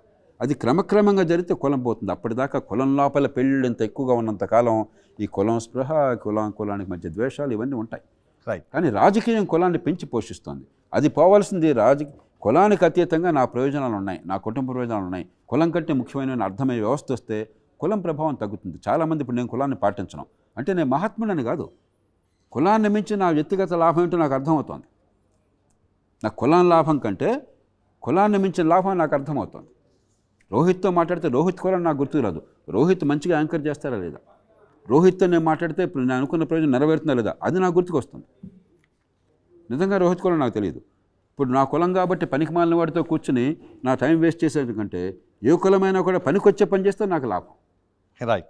అది అర్థమైతే కులం తగ్గుతుంది. నమస్కారం సార్, నా పేరు మల్లేశము, మాజీ గ్రామ సర్పంచ్, జనగాం జిల్లా విశ్వనాథపురం గ్రామం. సరే, ఎక్కువ గ్రామాలలో పంచాయతీ రైతుంటాయి సార్ భూములకు సంబంధించి. ఏమైందంటే ఇప్పుడు ఒక అతను ఫిజికల్గా ల్యాండ్ ఉంటుంది, కానీ అతనికి పేరు ఉండదు. చాలా ఒక 30 సంవత్సరాలు 40 సంవత్సరాల నుంచి కాస్తు చేస్తూ ఉంటుంటాడు. ఆ రైతు పేరు మాత్రం భూమి మీద రాదు. ఇంకొక రైతుకు పొజిషన్ రికార్డెడ్గా ఉంటాడు, కానీ అక్కడ పొజిషన్ మాత్రం ఉండదు సార్. నిజాం గవర్నమెంట్ ఉన్నప్పుడు సర్వేలు అయినాయి, మరి ఇప్పటి వరకు రీసర్వేలు జరగడం లేదు. అలా సరైన మాట చెప్పారు. దీనికి శాశ్వతమైన పరిష్కారం ఎట్లా అయితే సాధ్యపడుతుందో చెప్పండి సార్. ఇప్పుడు ఇందాక అనుకున్నాం, ప్రభుత్వాలు అసలు చేయాల్సిన పనులు పక్కన పెడుతున్నాను, ఇది కీలకమైన పని. తెల్లవాడి పాలనలో కూడా వాడు పరాయి పాలన, వాడిని వాడిని పంపించడం కోసం పోరాడాం, స్వతంత్ర పోరాటంతో వాడి మీద వ్యతిరేకం చేసాం. కానీ ప్రతి 30 ఏళ్లకి బ్రిటిష్ ఇండియాలో సమగ్రంగా ప్రతి ఎకరము, ప్రతి చదరపు గజము పక్కాగా సర్వే చేసి సెటిల్మెంట్ చేసేవాడు. నిజాం ప్రాంతంలో అంత సమగ్రంగా జరగకపోయినా కూడా అన్ని ప్రైవేట్ భూములు సర్వే చేసేవాడు. నిజాం కూడా ఒక నిరంకుశ ప్రభువు, ఫ్యూడల్ ప్రభువు, రాచరికానికి ప్రతినిధి. ప్రజాస్వామ్య ప్రభుత్వంలో ఆధునిక యుగంలో ఇంత టెక్నాలజీ వచ్చాక, జీపీఎస్లు వచ్చిన తర్వాత సిగ్గులేని ప్రభుత్వాలు, పార్టీలు, పరిపాలన యంత్రాంగం ముగ్గురికి బాధ్యత ఉన్నది. ఒక్క రాష్ట్రంలో కూడా సమగ్ర భూ సర్వే రాష్ట్రం మొత్తంలో ఒక్క రాష్ట్రంలో కూడా గత 80 ఏళ్లలో జరగల. లాస్ట్ సర్వే దేశంలో జరిగింది 110 ఏళ్ల నుంచి 80 ఏళ్ల మధ్య, అంటే స్వతంత్రం రావడానికి అంతకుముందు 30 ఏళ్ళు ఆ రాష్ట్రాన్ని బట్టి. అంటే మనం ముందుకెడుతున్నా వెనక్కెడుతున్నామా? అందుకనే నేను విశ్వ ప్రయత్నం చేశాను. పరిపాలనా సంస్కరణ సంఘంలో సభ్యుడిగా ఉండగా ఇక్కడికి పరిపాలనా సంఘం ఆ కమిషన్ మొత్తాన్ని తీసుకొచ్చి రాష్ట్ర ప్రభుత్వాన్ని గట్టిగా ప్రేరేపించి మీరు చేయండి ఎంతైనా ఇస్తామని చెప్పి జాతీయ స్థాయిలో నిధులు ఏర్పాటు చేశాను. దానికోసం చెప్పాను, నా ఒత్తిడి మీద జాతీయ స్థాయిలో డబ్బులు ఏర్పాటు చేశారు. ఇంతవరకు జరగల. మా భూమి అని చెప్పని నిజామాబాద్ జిల్లాలో కొంత ప్రారంభం జరిగింది, దానికి ఆదుల హంసపాద అయిపోయింది. తర్వాత తాత్కాలికంగా హైరానా అడావిడిగా ఆర్భాటం చేయడం తప్పితే ఎన్ని పథకాలు చేసినా కూడా ఆంధ్రప్రదేశ్లో ప్రయత్నం ఈ మధ్య జరుగుతుంది. అంత ఆర్భాటం పథకాలు తప్ప నిజాయితీ చిత్తశుద్ధి లేవు. తెలంగాణలో దాని పేరు ఏమిటన్నారు, ల్యాండ్ రికార్డ్స్ అది పెట్టారు కదా, ధరణి పెట్టారు. ఉద్దేశం మంచిదే, కానీ ఆదరాబాదరాగా చేస్తే, సమగ్రమైన సర్వే చేసి ప్రజల్లో విచారించకపోతే ఏమవుతుంది? ఎప్పుడో మీ ముత్తాత గారి పేరు ఉంటుంది అక్కడ. అయితే ముత్తాత గారు ఇంకా వెంకయ్య జరుగుంటే వెంకయ్య పేరు ఉంటుంది. మనందరికీ ఊళ్ళో తెలుసు అది ఎవరు ఆస్తో, కానీ ఆ ముత్తాత పేరు తప్ప మన పేరు ఉండదు. పేరు మార్చుకోవాలంటే ఈ మధ్య కొన్ని చోట్ల కంప్యూటరైజేషన్ బాగా ఎఫెక్టివ్గా ఉండి మీకు వేరే ఇబ్బందులు లేని చోట జరుగుతుంది. కానీ ఇప్పటికి కూడా మీ పేరుతో పట్టదారు పాస్ పుస్తకం కావాలంటే వేల రూపాయలు, కొన్ని సందర్భాలు లక్షల రూపాయలు లంచాలు ఇవ్వాల్సి వస్తుంది. కాబట్టి సమగ్రమైనటువంటి భూ సర్వే ప్రతి సమయం ప్రకారం జరగాలి, పీరియాడిక్గా.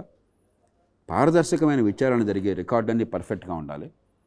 ఆ ఉండి అప్పుడు కంప్యూటరైజేషన్ మళ్ళీ తప్పులు లేకుండా, కంప్యూటర్లో మీ పేరు చిన్న స్పెల్లింగ్ తప్పితే గందరగోళం అయిపోతుంది. ఆ స్పెల్లింగ్ మార్చడం కోసం మళ్ళీ లంచాలు ఇవ్వాలి. టెక్నాలజీ ఉపయోగపడుతుంది, కానీ మీరు చిత్తశుద్ధితో చేసినప్పుడు. రైట్. మనకి దేశంలో, రాష్ట్రాల్లో అధ్వాన్నంగా ఉంది. ఇప్పటికైనా ఆలస్యమైన మొదలటే. ఒకరినొకరు తిట్టుకుంటున్నాం, బాగా తిడితే లాభం లేదు, మన పరిష్కారం అన్వేషించాలి. మనకి ఈ కాలం జనరేషన్ యూత్కి చాలా ఇష్టమైన సబ్జెక్ట్ ఇది, తాగబోయించడం. ఇప్పుడు తెలంగాణ రాష్ట్రంలో 7,000 crores స్టార్ట్ అయింది 2014లో, ఇవాళ 30,000 crores అంటున్నారు. అటు తమిళనాడు తీసుకెళ్తే 46,000 crores ఆదాయం అంటున్నారు. ఇప్పుడు ఏపీ తీసుకుంటే మీరు అంతకుముందు అప్పుడు ఎన్టీఆర్ గారు గవర్నమెంట్ ఉన్నప్పుడు లిక్కర్ బ్యాన్ చేసిండ్రు, బీహార్లో బ్యాన్ చేసిండ్రు, అటు గుజరాత్లో బ్యాన్ చేసిండ్రు. అది ఎందుకు మళ్ళీ మనం ఇంప్లిమెంట్ చేయలేము? ఏపీలో ఏమైనా కొంత ప్రయత్నం జరుగుతుందా? ఇక్కడ ప్రయత్నం, ఇక్కడైతే మనకు తెలుసు ఊర్లో యువకులు సాయంత్రం కాగానే ఇదే పని. సో దాని నుంచి ఎట్లా బయటపడాలి? అంతేకాదు, ఇప్పుడు ఎలక్షన్ టైంలో రోహిత్, ఈ 3 నెలల్లో దురదృష్టం కొద్దీ కొన్ని లక్షల మంది 14, 15, 16 సంవత్సరాల వయసు వాళ్ళు తాగుడికి మొట్టమొదటిసారిగా బానిసలు అవుతారు. అసలు అత్యధికులు పేద కుటుంబాల్లో, దిగువ మధ్య తరగతిలో తాగుడికి బానిసలు కావటం ఎలక్షన్ టైంలో. ఈ 3 నెలలు పార్టీలకి 2 నెలలు తాగబోయించడమే పని. వెనకాల జిందాబాద్ అనిపించుకోవడం, తాగబోయించడం కార్యకర్తల పేరుతో. ఒకసారి 2 నెలలు 3 నెలలు అలవాటు పడ్డ తర్వాత ఇక నాలుక ఆగదు, ఎడిక్ట్ అయిపోతారు. అక్కడి నుంచి రకరకాల ఏం జరుగుతుందో చూస్తాం. కాబట్టి ఖచ్చితంగా మద్యం ప్రభావం మన సమాజం మీద చాలా తీవ్రంగా, చాలా ప్రమాదకరంగా ఉంది, దానిలో అనుమానం లేదు. కానీ పరిష్కారం ప్రొహిబిషన్ వల్ల లేదు. అమెరికాలో ఈ ప్రయత్నం చేశారు, 2 సార్లు రాజ్యాంగ సవరణ చేశారు. ఆ టైంలోనే మాఫియాలు పెరిగినాయి. కాబట్టి ప్రొహిబిషన్ కాకుండా మొట్టమొదటి నుంచి లోక్సత్తా కానీ నేను కానీ గట్టిగా వాదిస్తున్నాం, కఠినమైన నియంత్రణ. 3-4 అంశాలు చాలా క్లుప్తంగా. ఒకటి, ఆ ఊళ్ళో షాప్ ఉండాలో లేదో పంచాయతీకి, ఆ ఊళ్ళో ప్రజలకు వదిలేయండి చట్టబద్ధంగా. వదిలేయటమే కాదు, ఒకవేళ మీరు షాప్ లేకుండా చేస్తే బెల్ట్ షాప్లు వస్తాయి. బెల్ట్ షాప్ అంటే ఏంటి? అనధికారికంగా లిక్కర్ అమ్ముతున్నారు. వాళ్ళు ఎవరో పెద్ద దుర్మార్గులు, మాఫియా వాళ్ళు కాదు. వాళ్ళు పాప అక్కడ నిరుద్యోగ యువత, లేకపోతే ఒక పెద్దగా ఆధారమైనటువంటి మహిళ వాళ్ళే చేసేది. వాళ్ళేం దుర్మార్గులు కాదు, కానీ గతిలాగా చేస్తున్నారు. ఆ బెల్ట్ షాపుల నియంత్రణ కూడా అక్కడ గ్రామానికి పెట్టండి. కనీసం ఏ గ్రామంలో యువత, మహిళలు కదులుతారో మా ఊరు కాపాడుకోవాలని చెప్పని మీ చేతుల్లో చట్టం ఉంటుంది. ఇప్పుడు మీరేం చేశారు? వీళ్ళకి ఏం పాత్ర లేకుండా వాళ్ళు ఉద్యమాలు, రస్తారోకోలు చేసే పాత్ర వాళ్ళకి ఇచ్చారు. అధికార యంత్రాంగం ఈ దేశంలో ప్రజల కోసం పనిచేస్తుంటాయి. అందులో ఇలాంటి సెక్టర్లో లంచాలు, ఆమ్యామ్యాలు బ్రహ్మాండంగా. లిక్కర్ షాప్ అంటే లంచాలే కదా, మామూలే కదా నెలలా. వాడు మీకోసం పనిచేస్తాడా? ఎలా పనిచేస్తాడు? పోనీ చేద్దాం అనుకున్న వాడికి ఆ శక్తి ఉందా? ప్రతి ఊళ్ళో అన్ని షాపులు ఆపే శక్తి ఉందా వాడికి? అది వాళ్ళకి ఇచ్చేయండి. రెండోది ఎడిక్షన్. ఇప్పుడు ఒకసారి ఎడిక్షన్ వచ్చిన తర్వాత మీరు నియంత్రణ ఎంత ఉన్నా లాభం లేదు. డీ ఎడిక్షన్ కావాలి, అది మెడికల్ ప్రాబ్లం. అది తెలంగాణలో కొన్ని లక్షల మంది, బహుశా కొన్ని 10 లక్షల మంది ఈవేళ మద్యానికి బానిసలు అయిపోయారు. ఎడిక్షన్ అంటే అర్థం మెడికల్ పరిభాషలో ఫిజికల్ డిపెండెన్స్. అది మానసికంగా డిపెండ్ అవ్వడం కూడా కాదు, ఫిజికల్. శరీరం ఇంకా ఒప్పుకోదు. ఆ లిక్కర్ లేకపోతే ఒళ్ళు వణికిపోతుంది, నొప్పులు వచ్చేస్తాయి, బాడీ అంతా. కరోనా టైంలో బాగా చూసాం అది. కరోనా టైంలో బాగా చూసాం, తర్వాత ఒక్కసారి ఓపెన్ చేసేటప్పటికి. కాబట్టి డీ అడిక్షన్ కావాలి, అది మెడికల్ ప్రాబ్లం. అది ప్రతి మండలంలో డీ అడిక్షన్ సెంటర్లు పెట్టి ఫ్రీగా ముందు దాని నుంచి బయటపడే ఏర్పాటు చేయాలి. 3, బహిరంగంగా తాగటం నిషేధించండి. నువ్వు కావాలి ఇంట్లో పోయి తాగు, బార్లో కూర్చుని తాగు, బయట తాగటం నిషేధించండి. 4, తాగి ఏ చిన్న నేరం చేసినా కూడా దాన్ని రెట్టింపు పనిష్మెంట్ చేసి హార్ష్గా చేయండి. అంటే ముందు అసలు దానివల్ల వచ్చే పర్యవసానాలు చేయండి. ఇవన్నీ చేస్తే కాలక్రమేణా చాలా మందికి అదుపు. ప్రశాంత్ అడిగింది లిక్కర్ కన్జంప్షన్ తగ్గించడంలో ఏపీలో ఎటువంటి ప్రయత్నాలు జరిగాయి తెలంగాణతో పోల్చుకుంటే? ప్రయత్నాలు ఏమీ జరగలేదు. అన్ని చోట్ల విపరీతంగా లిక్కర్ కన్జంప్షన్ పెరుగుతుంది. కాకపోతే బ్రాండ్లు, ఫేమస్ బ్రాండ్లు లేకుండా వాళ్లే మొనోపలైజ్ చేసి బిజినెస్ని, ప్రభుత్వ ఆదాయము, వ్యక్తిగత వ్యాపారము, అవినీతి 3ని చాలా అద్భుతంగా కలిపేశారు. అక్కడ జరిగిన ఇన్నోవేషన్ అది తప్ప లిక్కర్ కన్జంప్షన్ ఏమాత్రం తగ్గలేదు. లిక్కర్ ధరలు ఇంకా పెరుగుతూ ఉన్నాయి. లిక్కర్కి ఇంకా మరింత బానిసలు అవుతున్నారు. ఓ పక్కన తాత్కాలికమైన తాయిలాలు ఇస్తున్నా, మరో పక్కన బానిసలను చేసి వాళ్ళని పేదరికంలో నుంచేస్తున్నారు. ఓకే, జయప్రకాష్ నారాయణ గారు, ఒక క్వశ్చన్ అడిగా తర్వాత మిమ్మల్ని ర్యాపిడ్ రౌండ్ క్వశ్చన్ అడగాలని అనుకుంటున్నాను. ఓకే, అధికార కేంద్రీకరణ అని అంటున్నారు. ఆంధ్రప్రదేశ్లో కూడా అధికార కేంద్రీకరణ జరుగుతుంది, కానీ మనకి పంచాయతీ వ్యవస్థ ఉంది. సో పంచాయతీలు ఉన్నాయి. ఇలాంటి టైంలో కూడా అధికార వికేంద్రీకరణ జరగలేదని అంటారా? అక్కడ మాజీ సర్పంచ్ గారు ఉన్నారు, ఒకసారి అడగండి మీరు. ఉత్సవ విగ్రహాలుగా పెట్టాం అంతే. ఆర్భాటంతో ఎలక్షన్ జరుగుతుంది. వనరులు లేవు, సొంత అధికారం లేదు, సిబ్బంది మీద నియంత్రణ లేదు, జవాబుదారీతనం లేదు. ప్రపంచంలో ఈ మాట నేను చాలా చాలా జాగ్రత్తగా చెప్తున్నాను. ప్రపంచంలో పెద్ద దేశాల్లో మన దేశం అంత కేంద్రీకరణ మరెక్కడా లేదు. నియంతృత్వం అన్న చైనాలో సైతం స్థానిక ప్రభుత్వాలు చాలా బలమైనవి. మళ్ళీ చెప్తున్నా, నియంతృత్వం అన్న చైనాలో సైతం స్థానిక ప్రభుత్వాలు చాలా బలమైనవి. మన పొరుగు నుండి చాలా కష్టాల్లో ఉన్న పాకిస్తాన్లో సైతం మనకంటే స్థానిక ప్రభుత్వాలు బలమైనవి. ఇంకో పొరుగునున్న బంగ్లాదేశ్లో సైతం మనకంటే స్థానిక ప్రభుత్వాలు బలమైనవి. ఇంత అధికార కేంద్రీకరణ ప్రపంచంలో మరెక్కడ లేదు. ఈ పార్టీ ఆ పార్టీ తేడా లేకుండా అధికార వికేంద్రీకరణ పట్ల ఏమాత్రం అవగాహన కానీ ఆసక్తి కానీ దేశం మరొకటి లేదు. జాతీయ స్థాయి కానీ రాష్ట్రం కానీ ఎవ్వరికీ లేదు. వీళ్ళందరికీ అధికారం ఎక్కడ ఉండాలంటే ప్రధానమంత్రి, ముఖ్యమంత్రి దాకా అధికారం కావాలి. వీళ్ళ పోరాటం అంతా ముఖ్యమంత్రికి అధికారం కావాలి, అంతకుమించి వెళ్ళదు. రైట్, మీ దగ్గర నెంబర్స్ ఉన్నాయి, మార్క్స్ ఉన్నాయి. ఒకసారి మీరు ఆ మార్క్స్ని చేతిలో పట్టుకుంటే కొన్ని విషయాలు అడుగుతాను. ఆంధ్రప్రదేశ్లో వాటికి మీరు ఎన్ని మార్క్స్ వేస్తారు? సో ఆంధ్రప్రదేశ్లో విద్యా వ్యవస్థకు మీరు ఎన్ని మార్క్స్ వేస్తారు? 2 మార్కులు. సో నేను ఎందుకో నేను అడగాలని చెప్పాను, చాలా చెప్పాను కదా. విద్యా వ్యవస్థకి ఎన్ని మార్క్స్ వేస్తారు? విద్యా వ్యవస్థకి ఎన్ని మార్క్స్ వేస్తారు? విద్యగా అడిగింది ఇప్పుడు. సో వైద్యానికి నేను చూసేది ఫలితాలు, మీ ఖర్చు కాదు. వాలంటీర్ వ్యవస్థకి ఎన్ని మార్క్స్ వేస్తారు? అసలు వ్యవస్థ తప్పు. ఆంధ్రప్రదేశ్లో పాలనకి ఎన్ని మార్క్స్ వేస్తారు? ఈ రెంటికి మధ్య ఏమైనా ఉందా? అభివృద్ధికి, పెట్టుబడులను ఆకర్షించడంలో, కరప్షన్ అంటే కరప్షన్ ఉందనా లేదనా తగ్గించడంలో, ఇది వర్స్ట్ అని అర్థం, తక్కువ అని కాదు. కరప్షన్ని నిర్మూలించడంలో ఆంధ్రప్రదేశ్ ఏ స్థానంలో ఉంది? వర్స్ట్. మళ్ళీ ఓకే, ఫ్యామిలీ డాక్టర్ విధానానికి ఎన్ని మార్క్స్ వేస్తారు ఆంధ్రప్రదేశ్లో? 2కి 3కి మధ్య వేస్తాను. హెల్త్ కేర్ చెప్పాను కదా. అంటే ఎందుకంటే అల్టిమేట్గా అవుట్కమ్స్ చూడాలి. అవుట్కమ్స్ విషయంలో ఏం మార్పులు లేవు. సంక్షేమం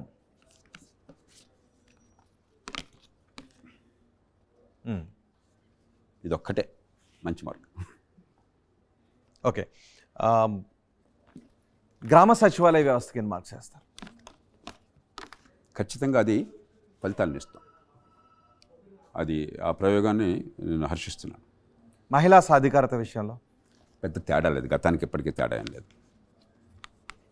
పెద్ద అంతా 2.5 అంతే, 2 లెవెల్.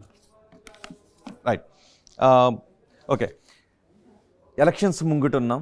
మీరు చాలా విషయాలపై మంచి మంచి విషయాలు చెప్పారు. సో ఫైనల్గా ఓటర్లకు మీరు ఇచ్చే సూచన ఏంటి? దాంతో నేను కన్క్లూడ్ చేయాలని అనుకుంటున్నాను. ఇది దేశానికి, రాష్ట్రానికి కూడా వర్తిస్తుంది, అన్ని రాష్ట్రాలకు వర్తిస్తుంది. మళ్ళీ చెప్తున్నా, అంటే బాధాతప్త హృదయంతో చెప్తున్నాను. నేను చాలా ఆశావాదిని, కానీ అవినీతి నిర్మూలనకు కానీ, అధికార వికేంద్రీకరణకు కానీ, ఎన్నికల వ్యవస్థ మార్చడానికి కానీ, చట్టబద్ధ పాలనకు కానీ ఈవేళ రాజకీయ పార్టీల్లో ఏ రకమైనటువంటి సంకల్పము లేదు. బ్రాడ్గా కొందరు వ్యక్తులు, కొన్ని ప్రభుత్వాలు వ్యక్తిగతంగా నిజాయితీగా ఉన్నాయి. ఉదాహరణకి ఒరిస్సాలో నవీన్ పట్నాయక్ నిఖార్సైన నిజాయితీ, ఉత్తరప్రదేశ్లో యోగి ఆదిత్యనాథ్ వ్యక్తిగతంగా నిఖార్సైన నిజాయితీ, బహుశా పరిపాలనలో కూడా నిజాయితీ ఉంది. ప్రధానమంత్రిగా నరేంద్ర మోదీ నిఖార్సైన నిజాయితీ. అది వేరు, వ్యవస్థీకృతమైన నిజాయితీ వేరు. అందుకే వ్యక్తుల నిజాయితీ గురించి మాట్లాడటాను. కాబట్టి అవినీతి కానీ, అధికార వికేంద్రీకరణ, అవినీతి నిర్మూలన కానీ, అధికార వికేంద్రీకరణ కానీ, లేకపోతే చట్టబద్ధ పాలన కానీ, ఎన్నికల వ్యవస్థ మార్చడం కానీ ఏ పార్టీ కూడా దానికి అనుకూలంగా లేదు. కాబట్టి దేశంలో మిగిలింది ఒక్కటే వేళ ఆర్థిక ప్రగతి, పెట్టుబడులు, ఉపాధి కల్పన, సంపద సృష్టి. అదొక్కటే దేశానికి ఉన్న సువర్ణ అవకాశం. ఏ పార్టీలు దానికి కట్టుబడతాయో దాని పక్కన మొగ్గు చూపితే మీ పిల్లలకు భవిష్యత్తు ఉంటుంది. యువతకు భవిష్యత్తు ఉంటుంది. అలా కాకుండా తాత్కాలికమైన తాయిలాలు,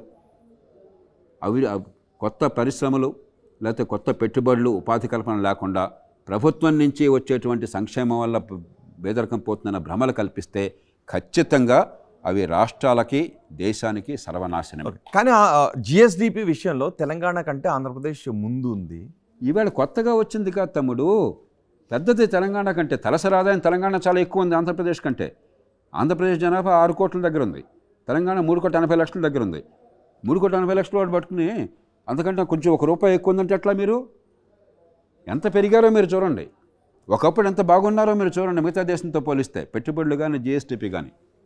అంతేగాని ఊరికి అంకెలు కన్వీనియంట్గా ఒక అంకె చెప్పి మిగతా పక్కన పెడితే అట్లాగా స్థూలంగా చూడండి మీరేం చేస్తున్నారు. రైట్. ఫైనల్గా ఆంధ్రప్రదేశ్లో ప్రస్తుత అధికార పార్టీ అంటుంది అధర్మ పొత్తు పెట్టుకుంటున్నారు అని. కానీ వీళ్ళు ఒక పార్టీని ఓడించడానికి 3 పార్టీలు కావాల్సిన అవసరం ఉంది. పొత్తుని ఎలా చూస్తారు? బీజేపీ, జనసేన, టీడీపీ పొత్తుని ఎలా చూస్తారు? మన ఎన్నికల వ్యవస్థలో పొత్తులు అనివార్యం. ఎందుకంటే చిన్న పార్టీలకి మన ఎన్నికల వ్యవస్థలో స్పేస్ లేదు. అదే దామాషా పద్ధతి ఎన్నికలు అంటే మీకు వచ్చే 5% ఓట్లకి 5% సీట్లు వస్తాయి. మీ మీద మమకారం ఉంటే 5% 15% పెరుగుతుంది. మన ఎన్నికల వ్యవస్థలో మీకు నిజంగా ప్రజల్లో 30% మద్దతు ఉన్నా కూడా 3%కి పడిపోతుంది మీరు గెలవాలనుకుంటే. కాబట్టి పొత్తులు అనేవి ఆయా రాజకీయ పరిస్థితులను బట్టి కలుపుకుంటారు. దానిలో పొత్తు అనేది ప్రజాక్షేమం కోసం, అభివృద్ధి కోసమా, లేదంటే అధికారంలో ఉన్న పార్టీని దించడం కోసమా పొత్తు అనివార్యమయ్యేది? ఏ పార్టీ అయినా కూడా రాజకీయాన్ని తమ నమ్మిన లక్ష్యాల కోసం చేస్తుంది. అంటే మీరు చేస్తేనేమో అది చాలా పవిత్రమైనది, ఇంకోటి చేస్తే రంకు అంటే ఎట్లాగా? కానీ వైసీపీ ఇంతవరకు ఎవరితోనూ పొత్తులో వెళ్ళలేదు. మీ ఇష్టం అది. మీ వస్తే పొత్తు కలవడానికి ఎవరు సిద్ధంగా లేరేమో. మనకుడు పొత్తుల్ని అనాయత్తంగా ఉండటం చాలా మూర్ఖత్వం అవుతుంది. పొత్తులు అనివార్యం మన ఎన్నికల వ్యవస్థలో. పొత్తులు అదే దామాషా పద్ధతి అనుకోండి, పొత్తులు అక్కర్లా. హైదరాబాద్ నగరంలో లోక్సత్తాకి పార్టీగా ఎంఐఎం కంటే ఓట్లు ఎక్కువ వచ్చినాయి, కానీ సీటు ఒక్కటే వచ్చింది, అది కూడా నాకు ఒక్కడికే. వాళ్ళకి 8 సీట్లు 7-8 సీట్లు వచ్చినాయి. మన ఎన్నికల వ్యవస్థ అట్లాంటిది. కాబట్టి మన ఎన్నికల వ్యవస్థలో ప్రజల్లో మీకు ఒక ఆదరణ ఉన్నా కూడా రాజకీయ అధికారంలో వాటా చాలా కష్టం. మీకు 30-40%, 40% ఓట్లకి వెళ్ళేదాకా. కాబట్టి పొత్తులు అనివార్యం. ఇప్పుడు పవన్ కళ్యాణ్ గారు ఉన్నారు, ఒక మంచి ఉద్దేశంతో ఆయన ఇప్పుడు ఒక రాజులాగా చలామణి కావచ్చు కదా సినిమాల్లో. సినిమాల్లో ఉన్న వాళ్ళకి అదృష్టం ఏంటి? డబ్బులు ఇచ్చి వచ్చి చూస్తారు. రాజకీయంలో ఉన్న వాళ్ళ దురదృష్టం ఏంటి? డబ్బులు ఇచ్చి తీసుకురావాలా. దీని నుంచి ఆయన దానిలో దిగాడు. ఎందుకని? ఏదో చేద్దామని ఉద్దేశం కదా. కానీ మీకున్నటువంటి శాతం ఓట్లతో మీకు అధికారం సాధ్యం కాదు, మీ గొంతుకు విలువ చేయకూడదు, పొత్తుకు తెచ్చుకున్నారు. ఓకే. అంచేత పొత్తులు తప్పంటాం చాలా మూర్ఖత్వమైన వాదన. అసలు రాజకీయంలో మీకు ప్రభావం ఉంటే దాన్ని జాతికి పనికొచ్చే రకంగా ఎలా తీర్చిదిద్దుదాం. ఓకే. అంతే తప్ప పొత్తులు లేకుండా భారతదేశంలో రాజకీయ పార్టీ ఎవరు కూడా, డిఎంకే గొప్ప పార్టీ కాదా? ఎంత చరిత్ర ఉన్న పార్టీ, ఎన్ని పొత్తులు ఉన్నాయి? బీజేపీ, కాంగ్రెస్ గొప్ప పార్టీలు కాదా? వీళ్ళందరూ పుట్టకమునుపు పుట్టిన పార్టీలు అవన్నీ కూడా. పొత్తులు లేకుండా బతకగలరా ఇవాళ? అంటే పొత్తులు అనైతికమైన మాటే అసలు అర్థం లేదు. ఒక 6 పార్టీలు చెప్తాను, 6 పార్టీలకి మీరు ఎన్ని మార్క్స్ చేస్తారో ఫైనల్గా? కాంగ్రెస్కి మీరు ఎన్ని మార్క్స్ చేస్తారు? ఈవేళ పరిస్థితుల్లో చాలా బాధాతప్తమవుతుంది. కాంగ్రెస్లో నాయకులంతా చాలా అత్యంత సన్నిహితులు నాకు. కానీ దేశ ఆర్థిక ప్రగతి పట్ల ఏమాత్రం అవగాహన లేకుండా, తాత్కాలికమైన తాయిలాడు తప్ప మరో పాలన లేకుండా, ఎక్కడ పొరపాట్లు చెప్పాను ఏమన్నాయో వీటి మీద దృష్టి పెట్టి దీనికి ఇవి చేస్తామంటే చాలా సంతోషించామండి. అవేమీ లేకుండా రాజకీయం చేస్తున్నారు. కొంచెం ఔదార్యంగా ఇస్తున్నాను కాబట్టి ఇది. బీజేపీకి ఎన్ని మార్క్స్ చేస్తారు? ఆర్థిక ప్రగతి, ఉపాధి కల్పన, ఒక దేశ భవిష్యత్తు పట్ల అవగాహన, మౌలిక సదుపాయాల విషయంలో ఫస్ట్ మార్కులు. కానీ మిగతా ఉన్నాయే, ఎన్నికల వ్యవస్థ కానీ, అధికార కేంద్రీకరణ కానీ, అవినీతికి వ్యవస్థాగత నిర్మూలన కానీ, చట్టబద్ధ పాలన కానీ గతంలో పొరపాట్లే కొనసాగుతున్నాయి. కాబట్టి ఇది అవి చేస్తే 4కి వెళ్ళిపోవచ్చు. 4. ఓకే. బీఆర్ఎస్కి ఎన్ని మార్క్స్ వేస్తారు? బీఆర్ఎస్ 2 గొప్ప పనులు చేసింది, చాలా తప్పు పనులు చేసింది. ఇందాక చెప్పాను కదా, అధికార కేంద్రీకరణ, అవినీతి, కుటుంబ పాలన, అహంకారం, అందుకే ఓడిపోయింది. ఇవన్నీ ఉన్నాయి. కానీ 2 గొప్ప పనులు ఉన్నాయి. అది కూడా ఈ అభివృద్ధి సంక్షేమానికి కొంత సమతూకాన్ని తీసుకొచ్చి అభివృద్ధిని కొంత సాధించారు. ఇది ఏమాత్రం చిత్తశుద్ధితో మాట్లాడినా కూడా ఆ సాక్ష్యాధారంగా మీరు, అందుకనే హైదరాబాద్ నగరం చుట్టుపట్ల పెద్ద ఎత్తున ప్రజలు పట్టం కట్టారు. కాంగ్రెస్ పార్టీకి ఒక్క సీటు కూడా రాలేదు. వైసీపీకి ఎన్ని మార్క్స్? కానీ పూర్తి చెప్పండి. ఓకే. అలాగే రెండోది, ఒక ఉద్యమం నుంచి వచ్చి, ప్రాంతీయ ఉద్యమం నుంచి వచ్చింది. ఆంధ్ర తెలంగాణ అంత పొరపచ్చాలని చాలామంది భయపడ్డారు. ఆ పూర్తిగా మనసుల్లోంచి ఆ వైమనస్యాన్ని, ఆ కల్మషాన్ని తొలగించి ఏమాత్రం తేడా లేకుండా చేయగలిగారు. ఆ 2 కారణాలుగా వాళ్ళని గౌరవించాలి. కానీ ఖచ్చితంగా వైఫల్యాలు చెప్పాను కదా, ఆ వైఫల్యాలు ఉండబట్టే ఇప్పుడు ఎన్నికల్లో ప్రజలు మద్దతు ఇవ్వలేకపోయినారు. వైసీపీకి ఎన్ని మార్క్స్ వేస్తారు? ఇందాక చెప్పాను అనుకుంటా. వైసీపీకి చెప్పలేదు. కాంగ్రెస్, బీజేపీ, బీఆర్ఎస్ని తీసుకున్నాం. వైసీపీకి ఎన్ని మార్క్స్ వేస్తారు? ఓకే, ఇది కొంచెం 1.5 యాక్చువల్గా. ఓకే, నేను కొంచెం జనరస్, 2 కడుతున్నాను. సంక్షేమం తప్ప పరిపాలన లేని రాష్ట్రంలో మరీ అడ్డగోలుగా చట్టబద్ధ పాలన దేశంలో లేదు. అది కూడా ఒక శృతి మించి గీత దాటిపోయి బడితున్నవాడిదే బర్రెన్న తీరులో వ్యవహరిస్తే దేశ భవిష్యత్తుకి, రాష్ట్ర భవిష్యత్తుకి అది క్షేమకరం కాదు. టీడీపీకి 2కి 3కి మధ్య 3 వేసుకోవచ్చు. ఎందుకంటే అగైన్ నేను ఒకటే చెప్పాను, ఇందాక చెప్పాను కదా, ఆర్థిక అభివృద్ధి, ఉపాధి కల్పన, పెట్టుబడులు, మౌలిక సదుపాయాలు, మిగతా విషయాల్లో వీళ్ళకి మార్కులు రావు. కానీ ఎవరికి రావట్లేదు, మన దురదృష్టం అది. కాబట్టి మనకు చాయిసెస్ చాలా లిమిటెడ్గా ఉన్నాయి. ఉన్నంతలో నాకు ఇంకా దేశానికి, భవిష్యత్తుకి, ఈ తరానికి మంచి మార్గం నాకు ఆర్థిక ప్రగతి తప్ప మరొకటి నాకు కనిపించట్లేదు, లేదు. అదన్నా కనీసం 15-20 ఏళ్ళు జరిగితే దేశాన్ని, మన బిడ్డల్ని కాపాడుకోగలం. ఓకే, గత ఎన్నికల్లో ఒకే ఒక్క ఎమ్మెల్యేని గెలిచిన జనసేనకి ఎన్ని మార్క్స్ వేస్తారు? పరిపాలనలోకి రానప్పుడు ఏం అందుకే నేను అడిగాను, ఒక్క ఎమ్మెల్యే మాత్రమే గెలిచారు. సో పార్టీ నిర్మాణం, విధానాలు, వెళ్తున్న తీరు, వీటికి పార్టీ పరంగా 3కి 4కి మధ్య చేస్తాను. అందుకే సంకల్పం ఉంది, చిత్తశుద్ధి ఉన్నది, కొంచెం పరిణతి కావాలి విధానాల విషయంలో. కానీ కొంచెం మంచి చేద్దామనే సంకల్పం ఉంది. ఆ సంకల్పం ఉన్నంతకాలం మనం వాళ్ళని ప్రోత్సహించాలి. వాళ్ళు కూడా మిలాఖత్తు అయిపోతే మామూలు పరిపాలనలో, అధికార కేంద్రీకరణ, అవినీతులు, అప్పుడు మనం గ్రేడ్ తగ్గించాలి. అంటే మిలాఖత్తు అయ్యారని అంటారా ఇప్పుడు? ఎందుకంటే అధికార పరిపాలనలో కూర్చుంటే కదా మిలాఖత్తు అయ్యారో తెలిసేది. పరిపాలన లేనప్పుడు మీరు ఆల్లేదు సూలేదు మీరు వాళ్ళని తిట్టం మొదలెడితే ఎట్లాగా? ఈవేళ మనం చూడాల్సింది వాళ్ళు చేస్తున్న రాజకీయం తీరు, వాళ్ళ సంకల్పము, వాళ్ళ ఆలోచన, దాన్ని బట్టి వాళ్ళు అంచనా వేయగలం. ఇప్పుడు ఆంధ్రప్రదేశ్లో పొత్తు కేవలం అధికార పార్టీని దించడమే లక్ష్యంగా కనిపిస్తోందా, లేకపోతే ఆంధ్రప్రదేశ్ అభివృద్ధి కోసం పొత్తు పెట్టినట్టు కనిపిస్తోందా? ఎందుకంటే రాజకీయ వాగ్వాదాన్ని మనం చూస్తూ ఉన్నాం. ఇప్పుడు ఈ నాయిస్ అంతా పక్కన పెట్టేయాలి. ఖచ్చితంగా ఈ 3 పార్టీలు రాష్ట్ర అభివృద్ధి కోసం సంకల్పం ఉన్నది. చంద్రబాబు నాయుడు గారి క్రెడిబిలిటీ ఆ విషయంలో అనుమానం లేదు కదా. ఆయన్ని తీవ్రంగా విమర్శించిన వాళ్ళని ఇవ్వకండి. నా అంత విమర్శ ఆయన ఎవరో చేయాల. అధికార కేంద్రీకరణని, వ్యవస్థీకృత అవినీతిని, ఎన్నికల్లో ఖర్చుని నేను విపరీతంగా తూర్పారపెట్టాను. కానీ ఆర్థిక ప్రగతి విషయంలో, పెట్టుబడుల విషయంలో, ఉపాధి కల్పన విషయంలో ఆయన సంకల్పాన్ని ఎవ్వరూ కూడా కాదనలేరు దేశంలో. అట్లాగే భారతీయ జనతా పార్టీ ఆ రాష్ట్రంలో పెద్ద బలం లేకపోవచ్చు. ఇవాళ దేశంలో నరేంద్ర మోదీ గారికి బ్రాండ్ ఏమన్నా ఉంది ప్రపంచంలో, దేశంలో అంటే ఖచ్చితంగా ఆర్థిక అభివృద్ధి, పెట్టుబడులు, ఉపాధి కల్పన, దేశ భవిష్యత్తు పట్ల అవగాహన. కానీ మిగతా విషయాల్లో నేను విమర్శించట్టు ఆయన ఎవరో విమర్శించట్లా. ఆర్ఎస్ఎస్ వారు సమావేశాలు పెడితే జాతీయ స్థాయిలో నేను నిర్లక్ష్యంగా చెప్పాను. విద్యలో వైఫల్యం, ఆరోగ్యంలో వైఫల్యం, చట్టబద్ధ పాలన వైఫల్యం, అధికార కేంద్రీకరణలో వైఫల్యం, లేకపోతే ఎన్నికల వ్యవస్థలో వైఫల్యం. కాబట్టి తప్పులున్నాయి. కానీ మనం ఉన్న పరిస్థితుల్లో మనకి పర్ఫెక్ట్ను, ఇంపర్ఫెక్ట్ చోట్ల మనం 2 ఇంపర్ఫెక్ట్ శక్తుల్లో ఉన్నంతలో గుడ్డులో మెల్ల ఏది, ఉన్నంతలో ఎవరిని నమ్ముకుంటే మనకు ఉన్నంతలో పరిస్థితులు బాగుపడతాయి. అంతేగాని ఇవాళ ఆ రకంగా పర్ఫెక్షన్ అయితే అందరినీ ఇంటికి పంపించాలి. ఇంటికి పంపించి ఏం చేద్దాం మనం? మిమ్మల్ని ప్రధానమంత్రిని చేస్తారా? మిమ్మల్ని ముఖ్యమంత్రిని చేస్తారా? లేదు కదా. ఉన్నది ఇది, ఉన్నంతలో ఏది అని చూసుకోవాలి. Thank you very much Jayaprakash Narayana గారు ఆర్టీవీ అన్సెన్సర్లో పాల్గొని ప్రస్తుత దేశవ్యాప్తంగా అలాగే తెలుగు రాష్ట్రాల్లో రాజకీయ పరిణామాల పరిస్థితులపై మీ విశ్లేషణ అందించినందుకు, చాలా విలువైన సూచనలు కూడా చేసినందుకు. ఇవి లోక్సత్తా వ్యవస్థాపక అధ్యక్షులు, మాజీ ఐఏఎస్ అధికారి జయప్రకాష్ నారాయణతో ఆర్టీవీ అన్సెన్సర్ విశేషాలు. తాజా సమాచారం కోసం చూస్తూనే ఉండండి ఆర్టీవీ. మరిన్ని వీడియోస్ కోసం ఛానల్ ని సబ్స్క్రైబ్ చేయండి, లేటెస్ట్ అప్డేట్స్ కోసం వాట్సాప్ ఛానల్ ని ఫాలో చేయండి, అండ్ లింక్ డిస్క్రిప్షన్ లో ఉంది.